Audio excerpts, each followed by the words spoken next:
Hey guys, tonight we're taking a slow, flour-dusted stroll into a world where bread was more dangerous than bullets. That's right. Welcome to Victorian England, where being a baker wasn't just a trade, it was a high-risk gamble with fire, chemicals, sleep deprivation, and a little bonus lung damage. Honestly, you probably won't survive this, but don't worry, you're just dreaming it.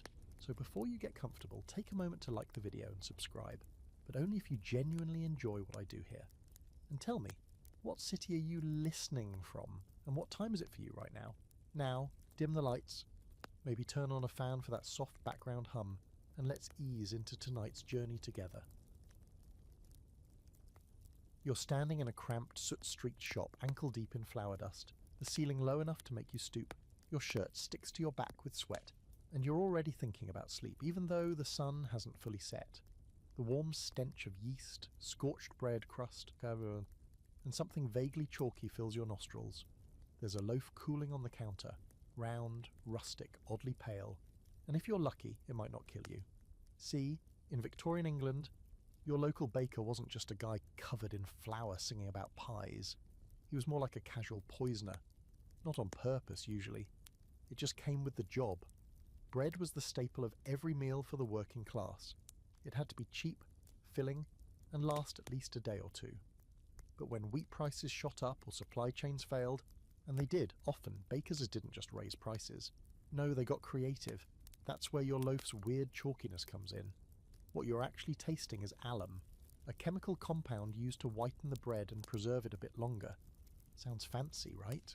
It's also used in tanning leather and dyeing fabric. Oh, and too much of it will absolutely wreck your digestive system. Victorians didn't know that part. Or maybe they did, and just hoped the stomach aches would go away on their own. They usually didn't. Flour itself wasn't always just flour. To stretch a sack, bakers mixed in bone dust, literally ground up animal bones. That's right, you could be chewing on bits of Mr. Horse and not even know it. It gave the bread a dense texture, but hey, it was protein technically. Other additives included chalk powder, for colour and volume, mashed up potatoes, plaster of Paris, and even pipe clay. You're probably thinking, surely someone stopped them? Nope. Regulations existed in theory, but enforcement was, well, asleep like most of the bakers. And here's a fun twist. You, the customer, actually wanted your bread to be bright white. It looked clean, fancy, safe. Ironically, that bright whiteness was a red flag. Wholemeal flour was darker and healthier, but only the poor ate it, and even they preferred the fake white stuff when they could get it. So the baker, desperate to meet expectations and stretch profits, reached for whatever would get the job done, food grade or not. There's a real case from the 1850s where a London bakery was found to be mixing alum with the flour at an industrial scale. When questioned, the owner shrugged and said the public liked it that way. And honestly, he wasn't wrong. The bread was soft, white, cheap, and it wouldn't rot on the shelf. It would, however, eventually rot your stomach lining. Now zoom out for a second and imagine you're a medical examiner in the 1800s. Not exactly CSI. Most people blamed indigestion on bad air, or just weak constitution. So when people dropped dead from intestinal inflammation, few fingers pointed at the baker down the street. It wasn't until chemists, mostly hobbyists at first, started testing bread samples that anyone even realised the loaves were full of non-food ingredients. Even then, it was a battle to convince authorities to care. But here's the kicker. Even without the chemical hazards, Victorian bread could be lethal in other ways. Bakers worked absurdly long hours in suffocating conditions. You'll hear more about that later. But for now, just picture yourself in that shop again.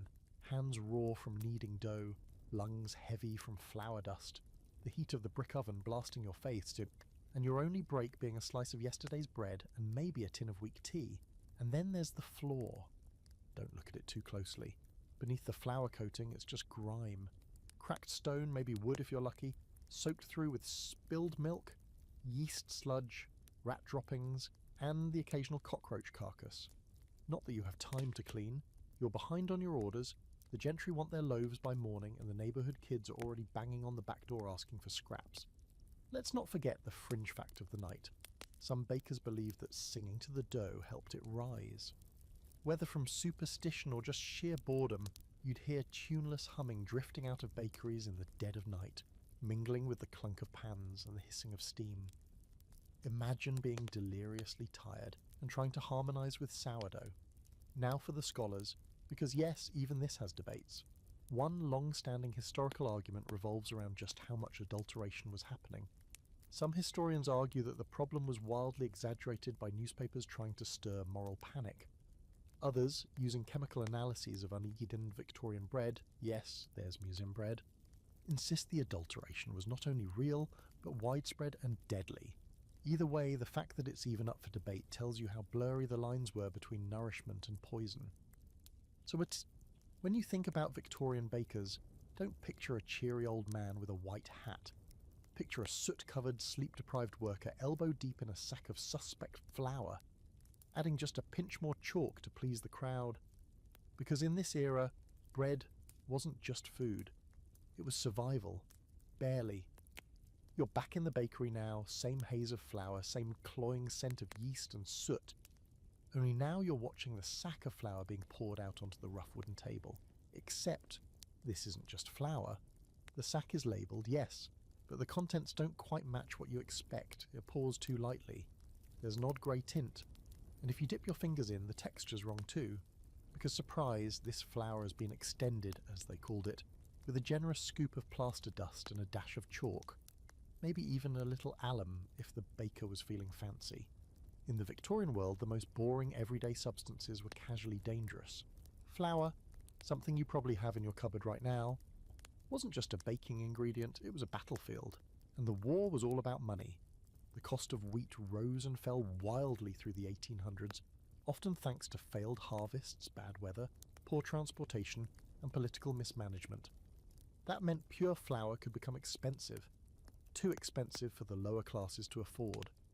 So bakers had two choices: raise prices and lose customers, or keep prices steady and cheat. Guess which one they picked. Here's how the game worked. Let's say you're a baker on Brick Lane. You've got 50 loaves to make by dawn and a limited stash of flour. But in the alley behind your shop, there's a friendly peddler who sells chalk dust and pipe clay in burlap sacks, unlabelled, untested, and very cheap. You stir a little into the flour. It gives the dough body. It looks whiter, fluffier even. You tell yourself it's harmless. What's a little chalk between friends? And you're not alone. In fact, you would have to cheat just to compete. The guy 2 streets over, he's mixing in powdered rice and ground up bones. The woman near the docks, she's using alum and potato flour. The goal isn't just to stretch ingredients, it's to meet an absurdly unrealistic demand for cheap, soft, pale white bread. Anything brown or coarse was seen as low, suitable for servants and prisoners. So the lighter the loaf, the higher the praise, even if it had the structural integrity of drywall and the nutritional value of a brick. What's worse is that all of this was happening under the nose of the law. Oh sure, the British government had some regulations. The Adulteration of Food Act came in around 1860, but it had as much bite as a stale crust. Inspectors were rare, and testing was primitive. A few city chemists tried to push for reform, but they were up against a tide of denial, apathy, and good old-fashioned bureaucracy. Even when they published damning reports, most of the public shrugged. Bread was bread, you ate it or you went hungry. There was one famous chemist, Arthur Hill Hassall, who made it his life's mission to expose these practices. He published exposés showing that nearly every bakery sample he tested contained some form of adulterant. His diagrams of bread cross-sections showed flecks of chalk and bone, the same way a crime lab might show fragments in a bullet wound. People were shocked for about a week. Then they went back to buying the same bread from the same shops, because again, what else could they do? The quirky part of all this is how normal it became. Entire generations grew up thinking that bread should taste bland and chalky, that sharp little afterbite was just part of the loaf. In fact, when truly pure flour started appearing on the market decades later, people complained it tasted odd. Imagine being so used to eating fake bread that the real stuff feels suspicious. Let's not ignore the economic pressure either. For small-time bakers, every ounce of flour mattered. Wastage was the enemy. If a bag tore or a rat chewed through the bottom, that was a day's profit gone. So when someone offered a workaround like sawdust mixed with a starch binder, it started to look less like cheating and more like survival. And once that line got crossed, there was no going back. You might be wondering why nobody ever stopped to test the stuff. Well, the truth is, very few people knew how. Analytical chemistry was still in its tweed-coated infancy.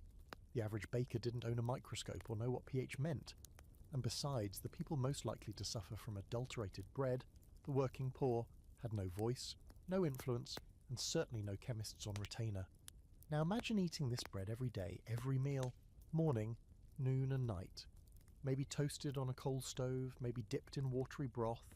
It fills you up, yes, but over time your body pays the price. Stomach cramps become routine. Your kids grow thin, pale, you get used to the discomfort. You even joke about it. And still you queue up for more.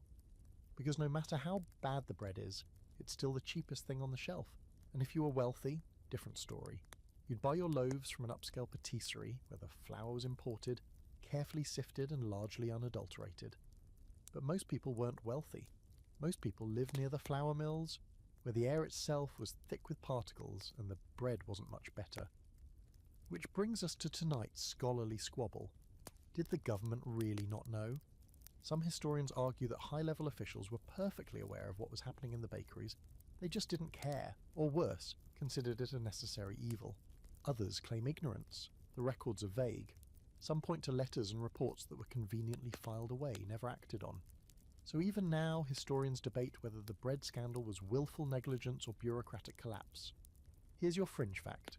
Some bakers used old tombstone dust, actual powdered gravestones, as filler. It's not well documented, but scattered anecdotes exist in Victorian urban folklore. The logic?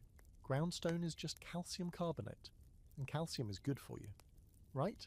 Let's just assume that one didn't make it into the fancy recipe books, so next time you cut into a warm, crusty loaf and watch the steam rise, just pause for a second. Imagine that loaf dusted with pipe clay, padded with sawdust, and seasoned with a pinch of industrial bleach. That was reality for a lot of people for a very long time. You're stepping into the bakery before sunrise now because bakers didn't really sleep. They just passed out in shifts. The moment you open the warped wooden door, you're hit by a warm, stale wall of air. Not pleasant warmth, more like the wet heat that clings to laundry rooms and subway tunnels in the summer. The scent inside is rich and layered, but not in a comforting, artisan way. It's a mix of damp flour, fermented dough, singed crust, old yeast, and human sweat. And in the back beneath it all, something faintly metallic and sour, like spilled milk gone ghostly. Welcome to your new home for the next 16 hours. The bakery itself isn't much more than a soot-blackened oven, a long bench that wobbles when you lean on it, and an awkward collection of sacks and crates. There's no refrigeration, there's barely ventilation. And it's dark, even in the day, because windows are small and soot-covered and mostly shut to keep rats out. That doesn't work, by the way. The rats are still here. You just stop seeing them after a while. The floor is caked with layers of flour that have mixed with spilled water and oil, forming a thin crust under your boots. You kick a few pebbles aside and realise they're not pebbles at all, just hard lumps of old dough or something more mysterious that's fossilised from last week's batch. The air itself is thick, not just hot, but powdery, clinging to the inside of your throat. After 10 minutes, you're already coughing. After 10 days, your lungs have started to adjust. That's not a good thing. What's baking in the oven today? Doesn't matter. The routine is the same.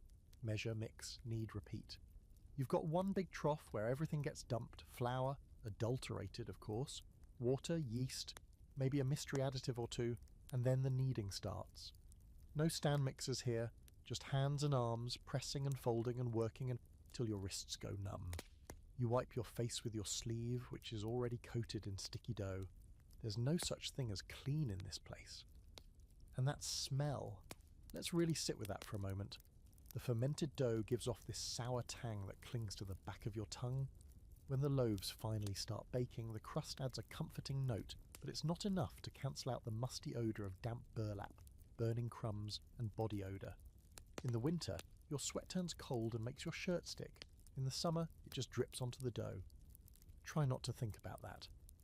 Now here's the historical reality check. Most Victorian bakeries operated in conditions so filthy that modern health inspectors would faint. And we're not being dramatic here. Actual reports from the mid-1800s describe bakeries infested with rats, roaches, and flies, where dough was stored near coal piles and water came from open barrels filled the night before. Sanitation wasn't a priority, survival was. The ovens, massive fire-belching things made of brick, sat like dragons at the back of the shop. Feeding them required constant vigilance. You couldn't let the heat drop for a second, or your bread would come out raw, but get too close and you'd sear your arm on the iron lip. Burn scars were common. First-degree burns were shrugged off like paper cuts. Second degree? Wrap a rag around it and keep working. That's just life. But there's a fringe detail people forget.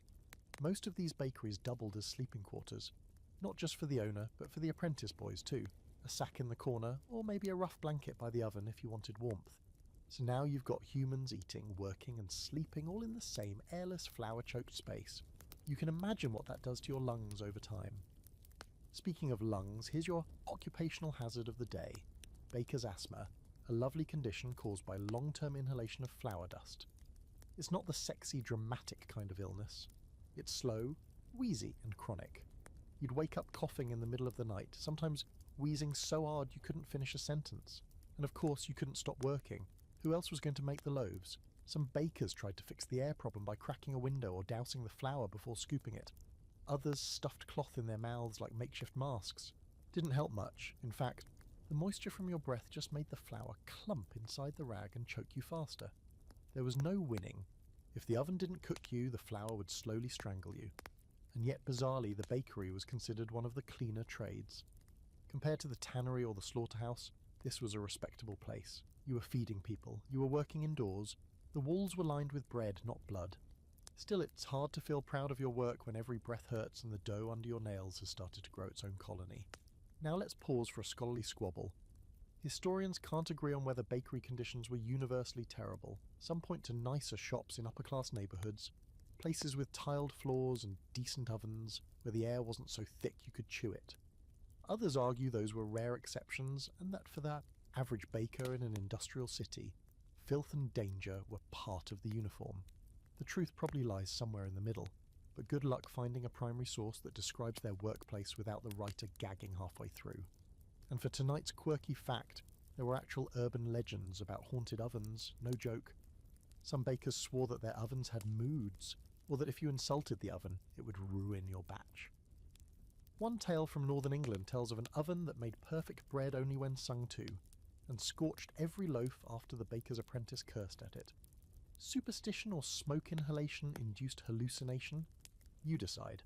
So next time you pick up a rustic sourdough at your local organic market, think back to this little Victorian sweatbox, the air so thick it bites, the oven so hot it could melt your buttons, the dough alive with yeast and just a hint of chalk. This was baking, long before timers and mixers and anything remotely Instagram worthy. You're not sleeping here tonight. Not really. But the next time you close your eyes, don't be surprised if you smell yeast and hear the low crackle of fire behind a wall of brick. You're smaller now, maybe 11, maybe 12, and you're standing on your tiptoes to reach the heavy slab of wood they call the prep table. Your hands are red from the cold, wrists aching from kneading dough since just past midnight. You've got flour in your eyebrows, under your fingernails, encrusted into the corners of your mouth. Someone hands you a cracked cup of weak tea, still warm, and for a moment you almost feel human, almost. Welcome to the life of a baker's boy, a living, wheezing cog in the hungry machine of the Victorian bakery. Let's be clear, there were no HR departments in 1850, no unions for children, no work permits, no lunch breaks with little juice boxes. You were here because your family needed the money, or more likely, because your parents owed the baker something. A favour, a debt, a quiet deal struck under the buzz of gaslight. You were paid in bread crusts, coin scraps, or sometimes just the promise of experience, which in this context meant developing early onset arthritis. You work 6 days a week, sometimes 7 if church is running late. Your shift begins in darkness and ends in more darkness. Sunlight is something that happens to other people. Your bed is a pile of rags under the stairs, or, if you're lucky, a straw mat near the oven. Warm but risky. One twitch in your sleep and you roll too close to the fire. It's happened before. You saw the scar on the last boy's leg. The job? Everything. You're the first to wake and the last to sleep. You sweep the floor, clean the pans, feed the fire, stir the mash, weigh the flour, crack the eggs, assuming there are any. And yes, knead the dough until your shoulders burn. The master baker watches from behind the oven, barking orders and sometimes tossing you the heel of a burnt loaf like a bone to a dog. You don't complain, not because you're brave, because you've seen what happens to the boys who do. And here's something bleak to chew on while you try to drift off. Many of these boys didn't live past 25. Some collapsed from exhaustion, some got chest infections that never went away, and some, terrifyingly often, died in oven accidents. Ovens were massive, and in the days before automated anything, cleaning them meant crawling inside once they'd cooled, which didn't always mean safe. A misjudged temperature or a puff of backdraft, and the boy inside would be burned beyond saving. This is your life now. You're the baker's hands when he's tired, his legs when he's too drunk to stand, his firewood when he runs out of coal. You try to keep your head down, but even that takes energy you barely have. You don't sleep deeply anymore. The pounding of kneading boards, the clatter of metal trays, and the groaning sigh of the oven live in your skull now.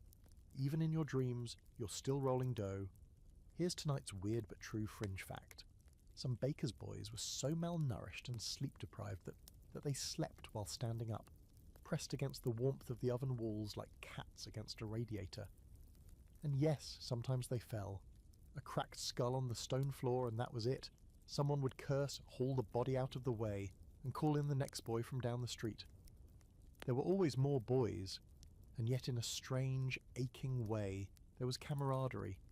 Other boys like you, all bone-thin and bleary-eyed, would share whatever scraps they stole. You'd whisper jokes while sweeping. You'd dare each other to poke the old oven and run. When the baker wasn't looking, you might sneak a bite of raw dough, sour and salty and somehow delicious. These small rebellions kept you sane, for a while. The work itself was like a ritual. You learned to tell time by the stages of dough. First rise, second fold, final proof. You knew the oven's moods, could smell when it was too hot. You could roll 20 loaves without looking, shape rolls with your eyes closed. Your hands were tools, and they didn't even feel like yours anymore. You couldn't remember the last time you held a pencil, or touched a pet, or sat down just to breathe. The scholarly debate here is a bitter one. How much of this was legally allowed, and how much was simply tolerated? Child labour laws did exist in Victorian England, but enforcement was laughably thin, and small shops like bakeries fell through every crack.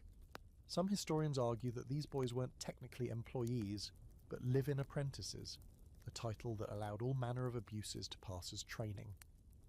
Others claim that many parents were complicit, sending boys off at 10 or 11 knowing full well they'd be worked to the bone. Both arguments are probably true in pieces. Poverty doesn't leave room for clean ethics. You hear the church bell ring outside, 6 a.m. maybe. The smell of baking bread is thick in the air, golden and almost buttery. This is the part the customers love, the part where the loaves are crusty and warm and ready for wrapping. You see them queue up outside the shop's wooden door, scarves over their mouths, holding their baskets with stiff fingers. You're not one of them.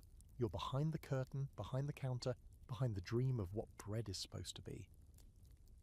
And still, in some quiet way, you're proud of the work. You know the dough like a secret. You know when it's right just by how it sounds under your knuckles. You get to witness the miracle of raw ingredients turning into something solid, something that feeds a street.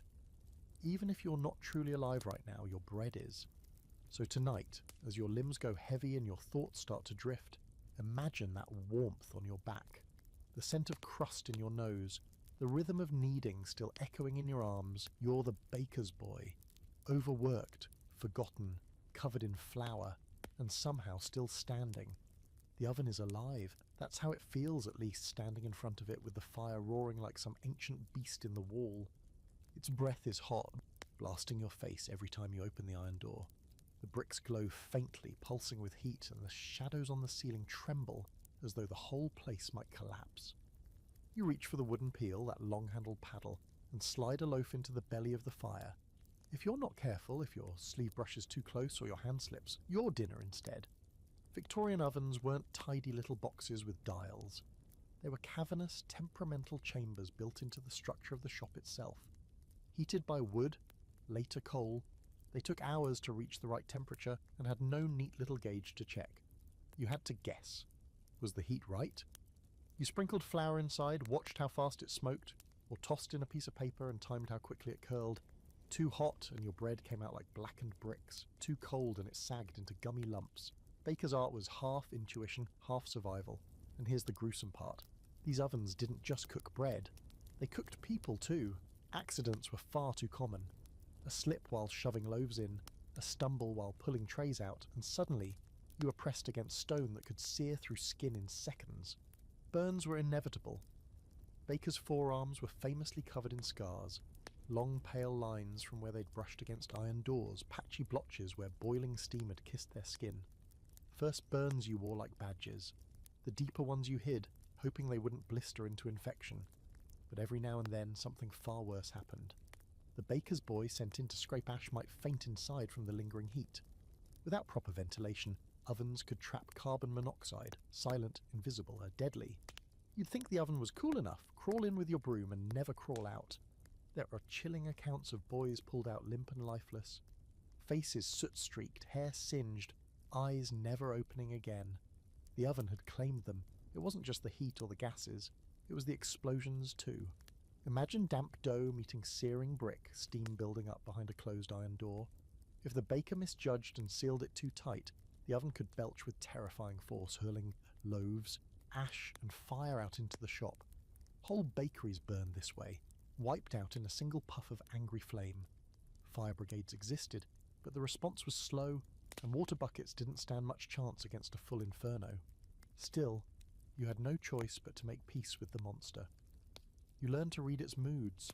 Too much wood, and it roared angrily, spitting sparks.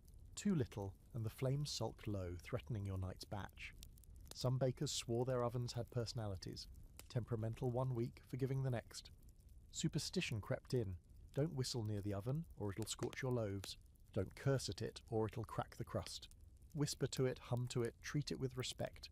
Because if you didn't do it, it could bite back. And here's your fringe fact of the night. Bakers sometimes use their ovens to cook themselves. Not intentionally, of course, but by necessity. Too cold in winter? You slept near the oven? Too broke for food? You roasted scraps of meat in it after the bread came out? Some even dried their clothes or cured tobacco leaves in the residual heat. The oven wasn't just a tool, it was the household's heart, a dangerous but indispensable companion. The scholarly debate comes in here. Were these ovens really as deadly as the horror stories claim, or has time exaggerated their dangers? Some historians argue that tales of boys suffocating inside ovens were more moralistic cautionary tales than common events, repeated to stir outrage about child labour. Others insist the records of burn wards, newspaper clippings, and coroner's reports prove the danger was real and frequent. The truth, like the temperature inside the oven, is probably somewhere between extremes, but when you stand in front of one, sweat running into your eyes, heat pressing your lungs flat, it doesn't feel like exaggeration, it feels like risk. Picture yourself now with the long peel in your hands. You lean forward, arms straining to place the dough deep in the chamber. The blast of heat singes your eyelashes, and your knuckles ache from gripping the handle. You pull the peel back and watch the loaf settle on the stone. The crust will crack and bubble soon. The cell will change from sour to golden, from sharp to comforting. This is the moment customers dream of, the smell that drifts down the street and makes neighbours lick their lips. They don't see your sweat dripping into the coals. They don't see the red, angry burn on your wrist. They just see bread. And maybe that's enough. Maybe that's the point. The oven is dangerous, yes, but it's also miraculous. Out of flour and water and fire, it gives you something more than food. It gives you proof you survived another day, another night, another round with the beast. So you close the iron door, wipe your forehead with your dusty sleeve, and let the monster work. Tomorrow it might kill you, tonight it feeds you. That's the bargain you've struck. The dough on the table looks alive, doesn't it? It bubbles, sighs, and occasionally twitches as though it's breathing. In a way it is. Yeast, tiny organisms you can't see, are feasting on sugar, burping out carbon dioxide, and filling the dough with pockets of air. It's a quiet miracle, the kind of thing you'd call wholesome today. But in the Victorian bakery, it wasn't nearly that straightforward. Yeast was unpredictable, sometimes temperamental, and occasionally replaced with substances that had no business being in bread. Natural fermentation had been around forever. Sourdough starters, passed from hand to hand like sacred relics, carried on generations of wild yeast. But sourdough required patience, and patience wasn't always compatible with deadlines or profit margins. Bakers in the 19th century often leaned on brewer's yeast, the frothy byproduct of beer brewing. It worked fast, gave bread a light texture, and was cheap. The problem? It tasted like, well, beer. Sometimes the loaf reeked of hops, sour and bitter, which wasn't exactly what you wanted for breakfast. Customers grumbled, but it didn't stop bakers from using it. After all, beer was everywhere. and yeast was practically free if you had the right brewery connections. When you think of it, half the city was probably walking around smelling faintly of ale anyway. Bread, beer, breath, it all blended together into one long yeasty haze. Then there were the chemical shortcuts. Some bakers experimented with ammonium carbonate, better known as smelling salts, to air-grate dough. That's right, the same stuff used to wake fainting ladies was sometimes whipped into your loaf. It made the dough rise quickly, but it also left behind a sharp aftertaste, and occasionally stomach upsets that no one wanted to talk about. Other bakers fiddled with acids and alkalis, trying to fake the effects of fermentation. Results varied, and so did the side effects. Imagine biting into a roll that tastes faintly of soap. That happened. More than once. And no, you didn't get a refund. The quirky fact here is that yeast itself wasn't fully understood yet. People knew it worked, but not why. Was it a chemical reaction? A plant? A kind of animal? Some even thought it was just spontaneous air magic, life created from nothing. It wasn't until Louis Pasteur in the 1850s and 60s that yeast was revealed to be a living microorganism. Until then, bakers were basically wizards muttering over bubbling cauldrons, poking at dough, and hoping the gods of gluten were in a good mood that night. But here's where it gets even stranger. Yeast could turn on you. Leave a starter out too long in the wrong air, and it went sour. Not the pleasant tang of today's sourdough, but a rank, rotten stench that made your bread limp and greenish. Use too much yeast, and the dough could rise so aggressively that it split seams and bulged over pans like some creature trying to escape. Some bakers swore they'd woken in the night to see dough creeping across the floor, oozing toward the fire. You laugh, but imagine how it must have looked by the glow of a single candle. Bubbling mass, slow and unstoppable, a flour-fed ghost. Scholars still debate whether Victorian bread was better or worse for relying on these yeast experiments. On one side, you've got people saying brewer's yeast was the step up from sour starters, faster, more consistent, a precursor to the tidy little packets we know today. On the other, you've got nutritionists pointing out that shortcuts and additives stripped bread of minerals, flavour and health benefits. The question isn't settled. Maybe it never will be. What's clear is that bread in this era wasn't uniform. Each batch was an experiment, sometimes edible, sometimes regrettable. The risks didn't stop bakers from getting creative. Some tried cultivating their own private strains of yeast by saving scraps of dough from the best loaves, feeding them water and flour in little clay pots. These starter cultures were guarded jealously, like family pets. Lose your starter, and you might lose your bakery's reputation, but if you kept it alive, it was your secret weapon. People swore they could tell which bakery their loaf came from just by the flavour of the yeast. Imagine that. Bread with terroir decades before foodies coined the term. But working with yeast meant long, unpredictable hours. You couldn't always rush the rise, so you, the baker, sat in the dim shop with your arms folded on the bench, head nodding, waiting for dough to swell. You drifted in and out of shallow sleep, jerking awake every time a bubble popped too loud. In those moments, yeast wasn't a miracle. It was your master, and you were its servant. Fringe detail for tonight. Yeast farts? Yes. Actual gas trapped in dough, sometimes made eerie squeaks and groans in the night. Boys left alone in bakeries swore the dough was talking to them. Some ran out in fear, convinced the shop was haunted. Others laughed it off, though they still admitted it was unsettling to hear what sounded like whispers rising from the trough. So, as you imagine yourself standing there, hands sticky with dough, remember that you're not just baking. You're hosting a microscopic party, one that might bless you with a golden loaf, or betray you with a bitter brick. Every rise is a gamble, every bubble a mystery. You lean close, sniff the dough, and whisper a little prayer you didn't know you had in you. Come on, rise just right. Don't embarrass me. Don't poison anyone tonight. Because in the end, bread was life, and sometimes life smelled faintly of beer. Hissed like a ghost and left you guessing until the first bite. The cough starts as a tickle, just a dry scratch in the throat, easy to ignore while you lean over the mixing trough. You tell yourself it's the smoke from the oven or the draft sneaking through the back door, but the truth is simpler and darker. It's the flour. Not the chalk, not the alum this time. Just flour, honest to goodness ground wheat, ground so fine it floats through the air like fog. You breathe it in with every inhale, and over weeks, months, years, settles in your lungs like dust in an abandoned attic. This is the secret killer of the bakery. Not fire, not knives, not even poisonous additives. It's the flour dust drifting invisible in the air, coating your lungs grain by grain until they grow heavy, tight, uncooperative. Today doctors call it baker's asthma or occupational asthma. Back then they just called it the baker's cough, a condition so common it became part of the uniform. A baker without a cough was like a sailor without a scar, rare, suspicious, maybe even untrustworthy. Imagine standing in that workshop for 16 hours. Each time you slam the dough into the bench, a puff of flour bursts up and hangs there like smoke. You scrape out the sack, dust rises. You sweep the floor, dust rises. You cough, sneeze, choke, and laugh it off, because what else can you do? No one's gotten to wear a mask. No one even thinks of it. This is the 1800s.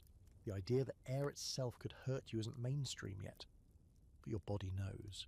You feel it in your chest when you climb the stairs, in the way your breath comes wheezy at night.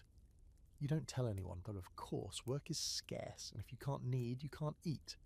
So you cough into your sleeve and keep folding dough, pretending you don't see the flecks of red that sometimes stain the flour when you spit. This wasn't just anecdotal misery. By the mid-19th century, some doctors began noticing patterns. Bakers came to their surgeries younger than coal miners, already wheezing like old men. Some autopsies revealed lungs literally caked with starch dust, so compacted it looked like plaster. That's not metaphor, it was real, hard evidence. And yet nothing much was done. You can regulate bread ingredients all you like, but you can't exactly regulate breathing. What makes it worse is that flour dust wasn't the only thing hanging in the air. Bakeries were crowded into cities already choking on coal smoke and factory soot. Add flour dust to the cocktail, and every breath you took was a gamble.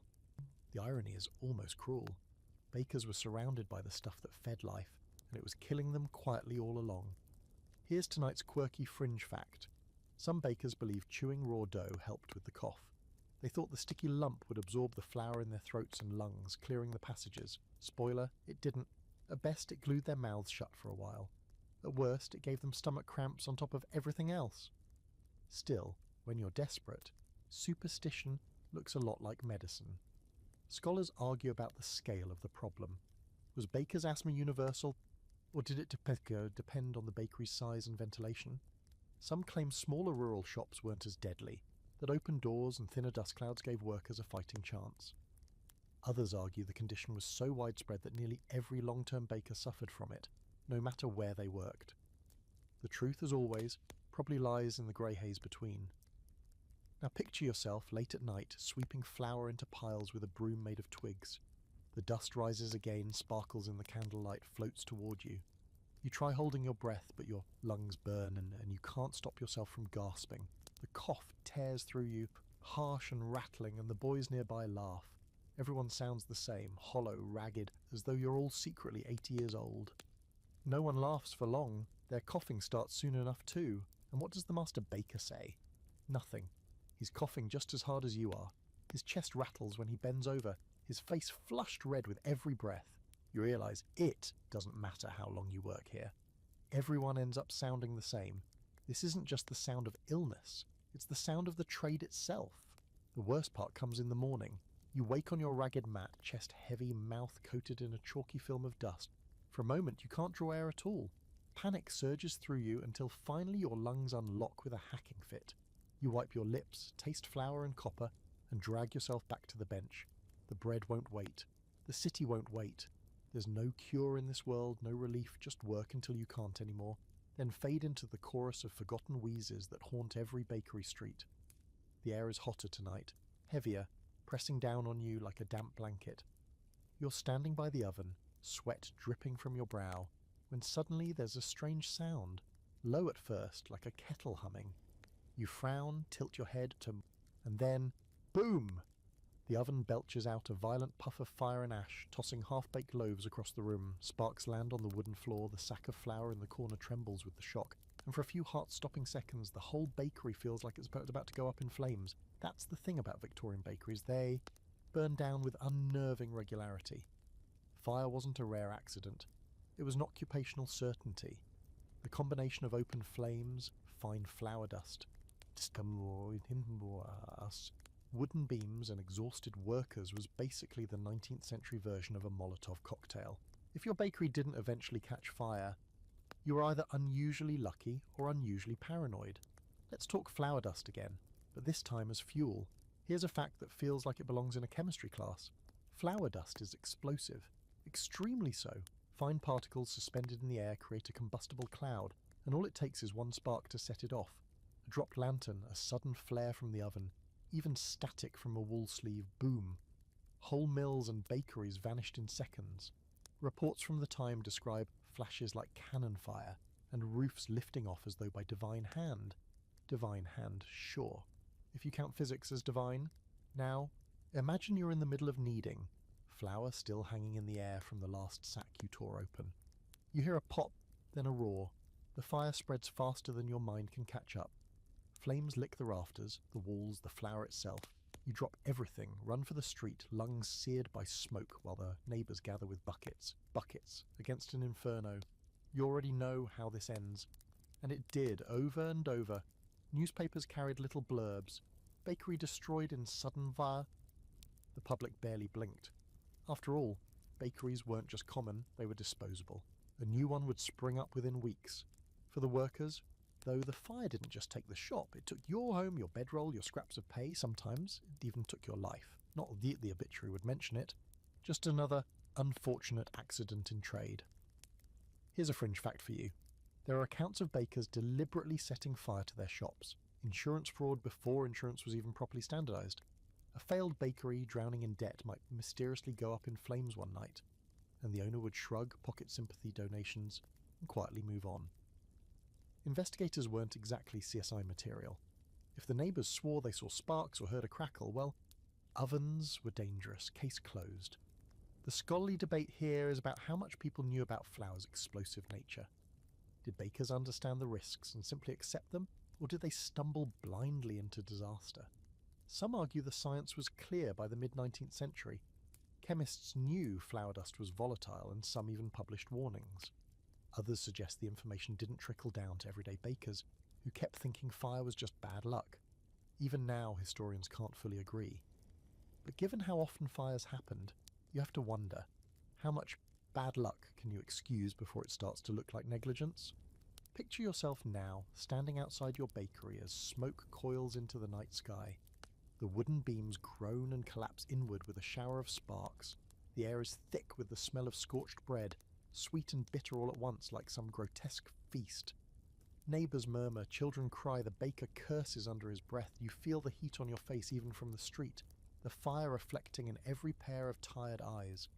Tomorrow there will be no bread. Tomorrow you'll start again somewhere else, or not at all. What's strange is how ordinary it all felt. Fire wasn't the shocking disaster it would seem to us now. It was expected, woven into the rhythm of city life. People rebuilt, moved on, forgot. The only ones who couldn't forget were the workers, carrying fresh burned scars, raw lungs, and the memory of heat that never quite left their dreams. And yet, as terrifying as the explosions were, you still walked back to the oven every night. You still shoved loaves into its belly, trusted it to feed the neighbourhood. Because fire was both your enemy and your provider. You couldn't do without it. Bread demanded flame, and flame demanded risk. There was no separating the two. So tonight, as you ease into sleep, imagine that soft crackle in the dark. Not dangerous, not explosive, just gentle, like a hearth on a quiet night. Because in the bakery, you never knew which sound you were hearing. The comfort of bread rising, or the warning of a fire about to take everything. You're standing in line now, not behind the bench but in front of it, clutching a small cloth bag of coins. Your stomach growls, sharp and hollow, and your hands tremble as you count out the change for a single loaf. It doesn't look like much, just a pale round, rough on top, but it will have to last you, your siblings, and maybe even your parents until tomorrow. Bread isn't a treat in this world. Bread is everything. Without it, you don't eat. And thanks to the government, sometimes even bread is out of reach. Welcome to the cruel story of the bread tax. In the early 1800s, Britain enforced the infamous Corn Laws. Not corn as in yellow kernels, but corn as in all grains. These laws placed steep tariffs on imported grain, supposedly to protect domestic farmers. The reality? They kept bread prices artificially high, hurting the very people who depended on it most. Rich landowners lined their pockets, while the working poor tightened their belts until they nearly snapped. Imagine working 16 hours in a factory, only to find you couldn't afford a loaf of bread to feed your family. That was normal. Riots broke out, literal bread riots, in towns across England. Crowds stormed bakeries, seized loaves, and sometimes hurled them back in protest when they discovered the bread was adulterated with chalk or sawdust. It wasn't just about hunger, it was about dignity. Bread was supposed to be basic, honest food, not a luxury that trickled down through politics and profiteering. Here's where your daydream drifts darker. You've scraped together the coins, but the loaf you take home is lighter than it should be. You break it open at the table and realise half the crust is hollow. The children stare at you with wide eyes, waiting for you to divide it. You cut thinner and thinner slices, trying to pretend it's enough, but it isn't. It never is, and yes, people starved. Britain wasn't a famine-stricken land in the same way as Ireland during the potato famine, but hunger gnawed everywhere. Malnutrition, stunted growth, disease. These were the silent echoes of the bread tax. The poorest survived on crusts, scraping mould off when they had to. The wealthier classes, meanwhile, dined on white loaves, biscuits, and delicate cakes. Same country, same city sometimes, but worlds apart. Now here's your quirky fringe fact. In some towns, bakers resorted to dummy loaves displayed in windows. They looked big and beautiful, but they were stuffed with stones or clay inside to bulk them out. Customers would pay, carry home what they thought was bread, and discover it was practically inedible. Sometimes the scam worked. Sometimes it sparked a riot in front of the shop, with furious customers smashing windows and pelting the baker with his own fraudulent loaves. Scholars still argue about the Corn Laws. Were they cruelly deliberate, a scheme to enrich landowners at the expense of the poor, or just misguided economic policy born of paranoia about foreign competition? Some historians say repeal in 1846 saved countless lives by making grain cheaper and bread more affordable. Others argue the damage had already been done, and the repeal only came because political pressure finally boiled over into something Parliament couldn't ignore. Either way, it's a chapter in history where bread was literally politicised, your supper determined by laws drafted far away by men who never knew hunger. But let's bring it back to the shop. Picture yourself holding that hollow loaf, hearing your stomach complain.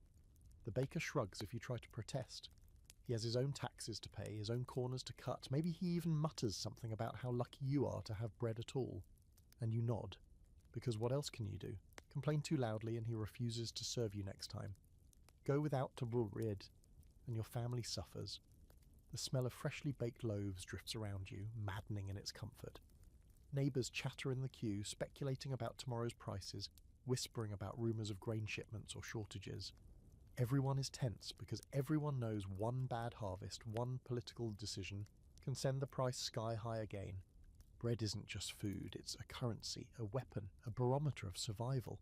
And you, standing there with your meagre loaf, feel it most of all.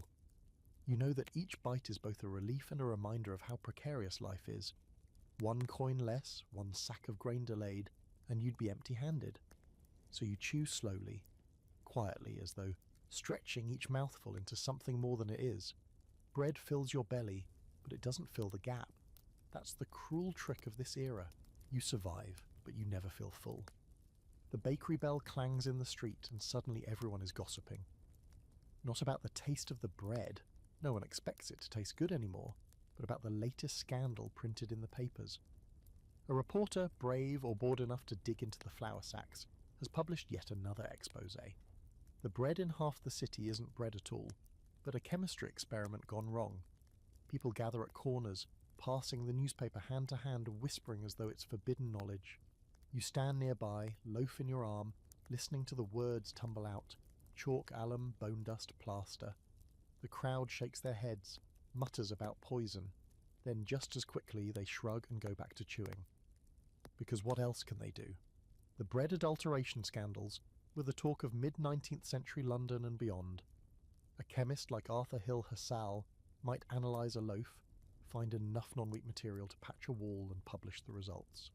The newspapers, smelling scandal, ran dramatic headlines: murder in the loaf or poison in the people's bread. And for a day or two, panic spread. People marched into shops demanding answers from bakers who suddenly looked nervous behind their counters. But nothing ever really changed.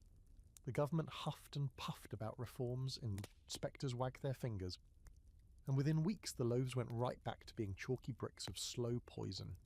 Imagine yourself in one of those meetings where the experts debated the issue. A chemist dramatically holds up a loaf of bread, snaps it in half, and points to the suspiciously pale, powdery centre. He declares it contaminated with alum. Across the room, a baker crosses his arms and says, "Nonsense, the people like it this way. White bread sells, brown bread rots."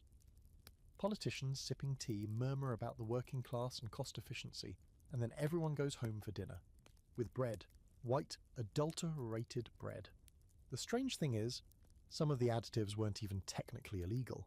Alum, for example, wasn't outright banned at first. It was widely used in dyeing and tanning, so its toxicity wasn't fully understood. In small doses, it whitened flour and gave the loaf that prized soft texture. Did it cause stomach pain? Yes. Did it sometimes wreck kidneys? Yes. But because it kept bread cheap and fluffy, many people looked the other way. Scandal or not, you can't eat outrage. Now here's your quirky fringe fact. Some bakers, desperate to prove their bread was pure, staged demonstrations in the street. They would bake in front of crowds, swearing that their flour was untouched. But behind the scenes, these same bakers often slipped chalk into their regular batches. Public theatres by day, quiet fraud by night. It worked. People bought the story as easily as they bought the bread. The scholarly debate around these scandals is juicy in its own way. Some argue the newspapers exaggerated, turning a widespread but survivable issue into a public hysteria. Others insist the press didn't go far enough, that adulteration was so dangerous it contributed directly to malnutrition, chronic illness, and high mortality among the working poor. Did the bread kill slowly, or was it just another layer in an already miserable diet? Historians still wrestle with the question, and the truth, as usual, is messy. Think of the customers for a moment. You're standing in a queue, newspaper folded under your arm, staring at the loaf you've just bought. You know it's tainted. The paper told you so. And yet you hand it to your children, break it into bowls of broth, chew it yourself? Because you're not choosing between safe bread and unsafe bread. You're choosing between unsafe bread and nothing at all. The scandal becomes a kind of grim joke. What's in this week's loaf? Chalk or bone dust? Now, people laugh bitterly and keep eating. That's the saddest part of these scandals.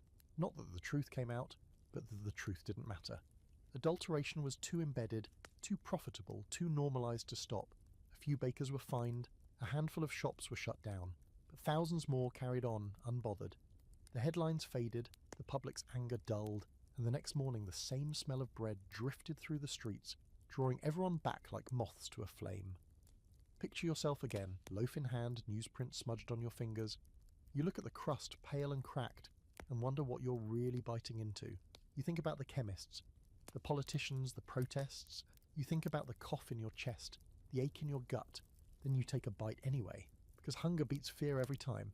And tomorrow, when another scandal hits the papers, you'll still be in the queue, because bread isn't just scandal, it's survival. You're staring at the loaf on the table again, but this time the focus isn't on its shape or its smell. It's the texture, that strangely smooth whiteness. Break it open, and the inside crumbles fine and powdery, almost like clay. The secret ingredient? Not flour, not yeast, alum, the same compound your modern deodorant stick relies on, dusted generously into dough. In Victorian England, alum was the quiet accomplice in most bakeries, the invisible guest on nearly every plate of bread.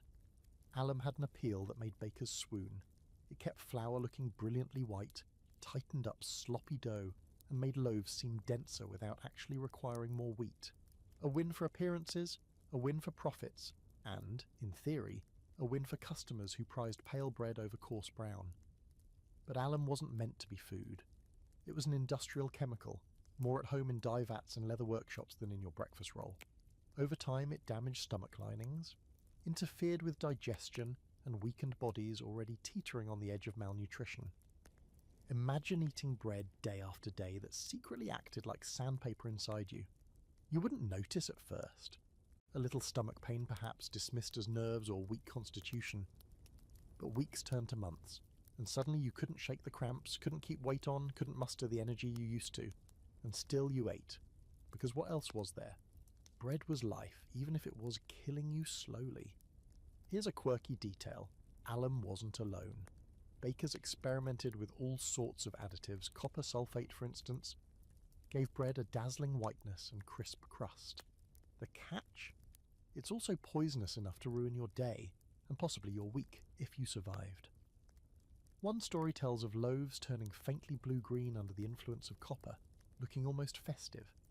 Customers grumbled, but still bought them. It's not like they had an organic section to shop from, and it wasn't just bread. Alum crept into beer, pickles, and even candy.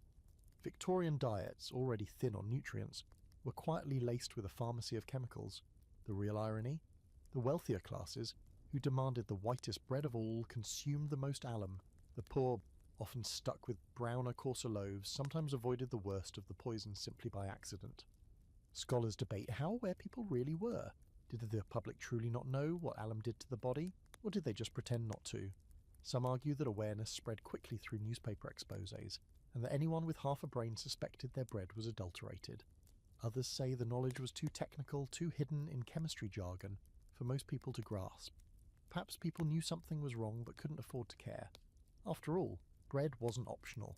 It was survival. Now picture yourself as the baker, tossing a scoop of alum powder into the flour sack. It looks harmless, just another pinch of dust blending in. You knead the dough, bake it, sell it. Customers smile at the bright whiteness of the loaf, never realizing it's the whiteness of illness, the chalky mask of danger. You pat yourself on the back. You've saved money, pleased the crowd, survived another day in the cutthroat bread market. Morality doesn't pay the rent, loaves do. Here's tonight's fringe fact. Alum was also sold directly to the public as a household fix. Housewives sometimes bought packets of it to add to their flour at home, convinced it would make their bread softer and lovelier. It was marketed almost like a proto-baking powder, a miracle helper for amateur cooks. No one mentioned the part about digestive erosion. It was just another product on the shelf sitting casually between soap flakes and starch, promising better meals at a small hidden cost. Think for a moment about the absurdity of it. People going to extraordinary lengths to turn bread white. The natural beige of flour was treated as dirty, unrefined, shameful. Bread was social currency. A pale loaf said you were clean, respectable, upwardly mobile. A dark loaf shouted poverty, coarseness, inferiority. So everyone reached for alum, not because it tasted better, not because it fed you better, but because it made your bread look like it belonged on a gentleman's table instead of a prisoner's tray. The irony lingers, doesn't it? The very thing that symbolized purity and refinement was built on poison. White bread wasn't the promise of health. It was a badge of self-deception, consumed with pride and regret in equal measure. So as you drift tonight, imagine breaking open a loaf in your hands. See the powdery whiteness, the crumb falling soft between your fingers. It looks perfect, almost too perfect. And you know the secret now. The beauty is a lie, and the lie is killing you slice by slice.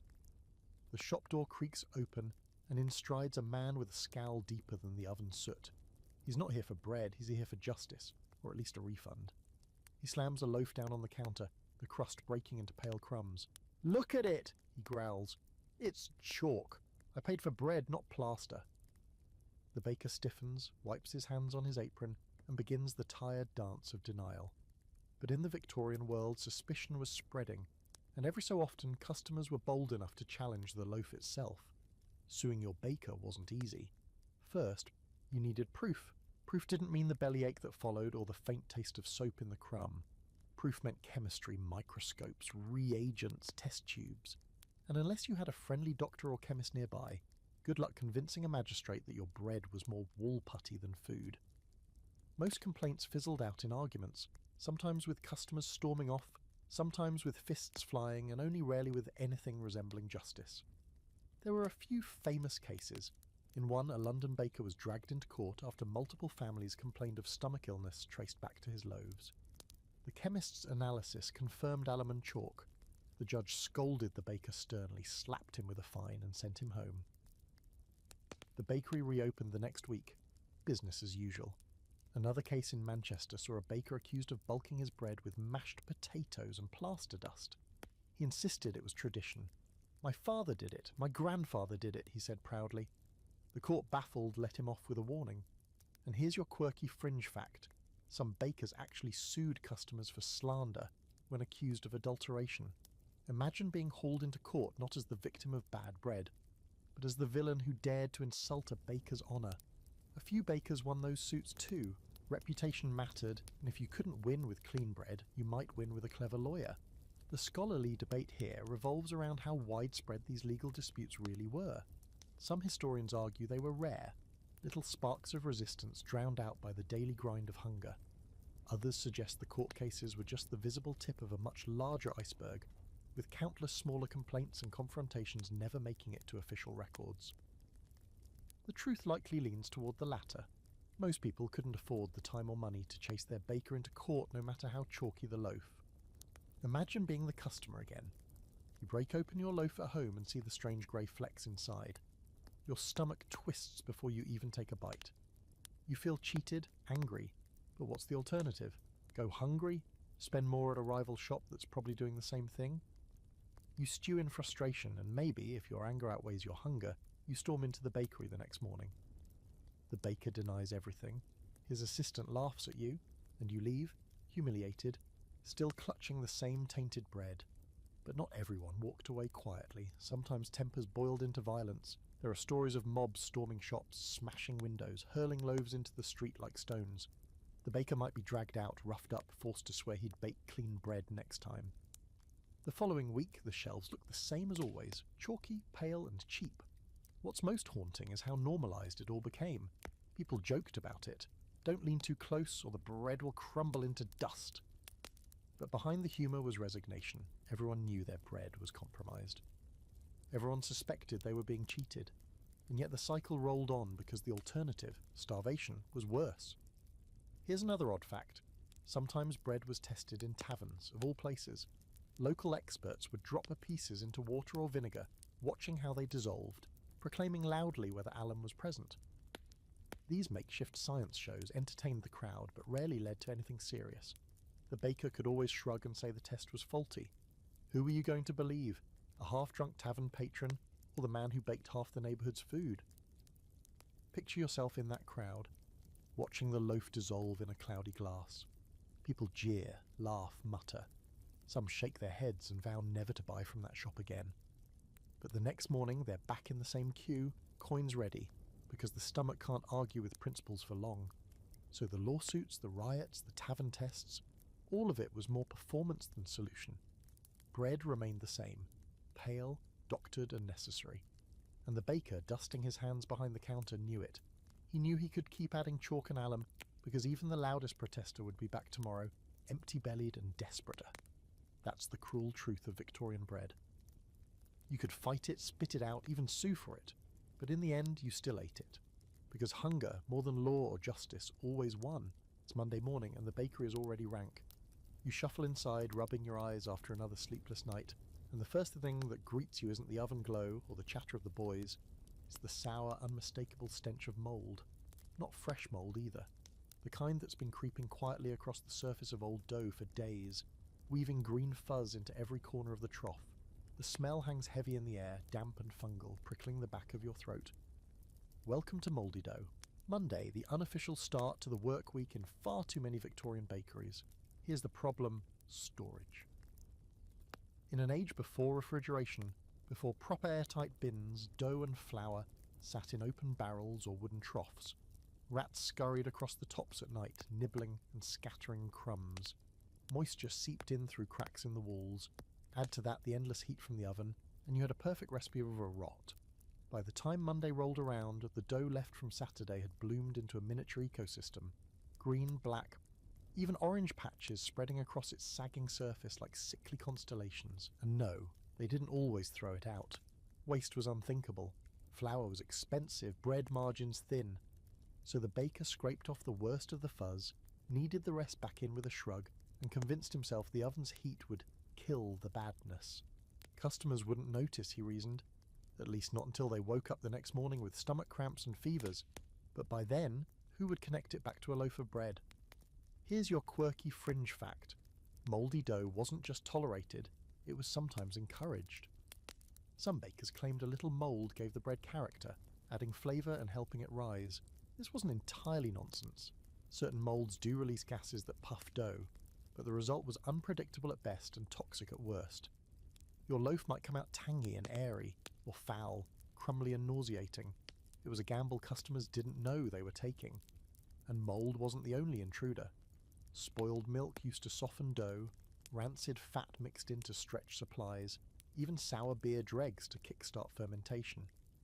Bread in this era wasn't just food, it was leftovers reincarnated, stitched together from whatever scraps hadn't yet turned completely unrecognisable. You'd think customers would notice, but hunger dulls suspicion. A sour tang? That's just hearty. A strange aftertaste? Must be the yeast.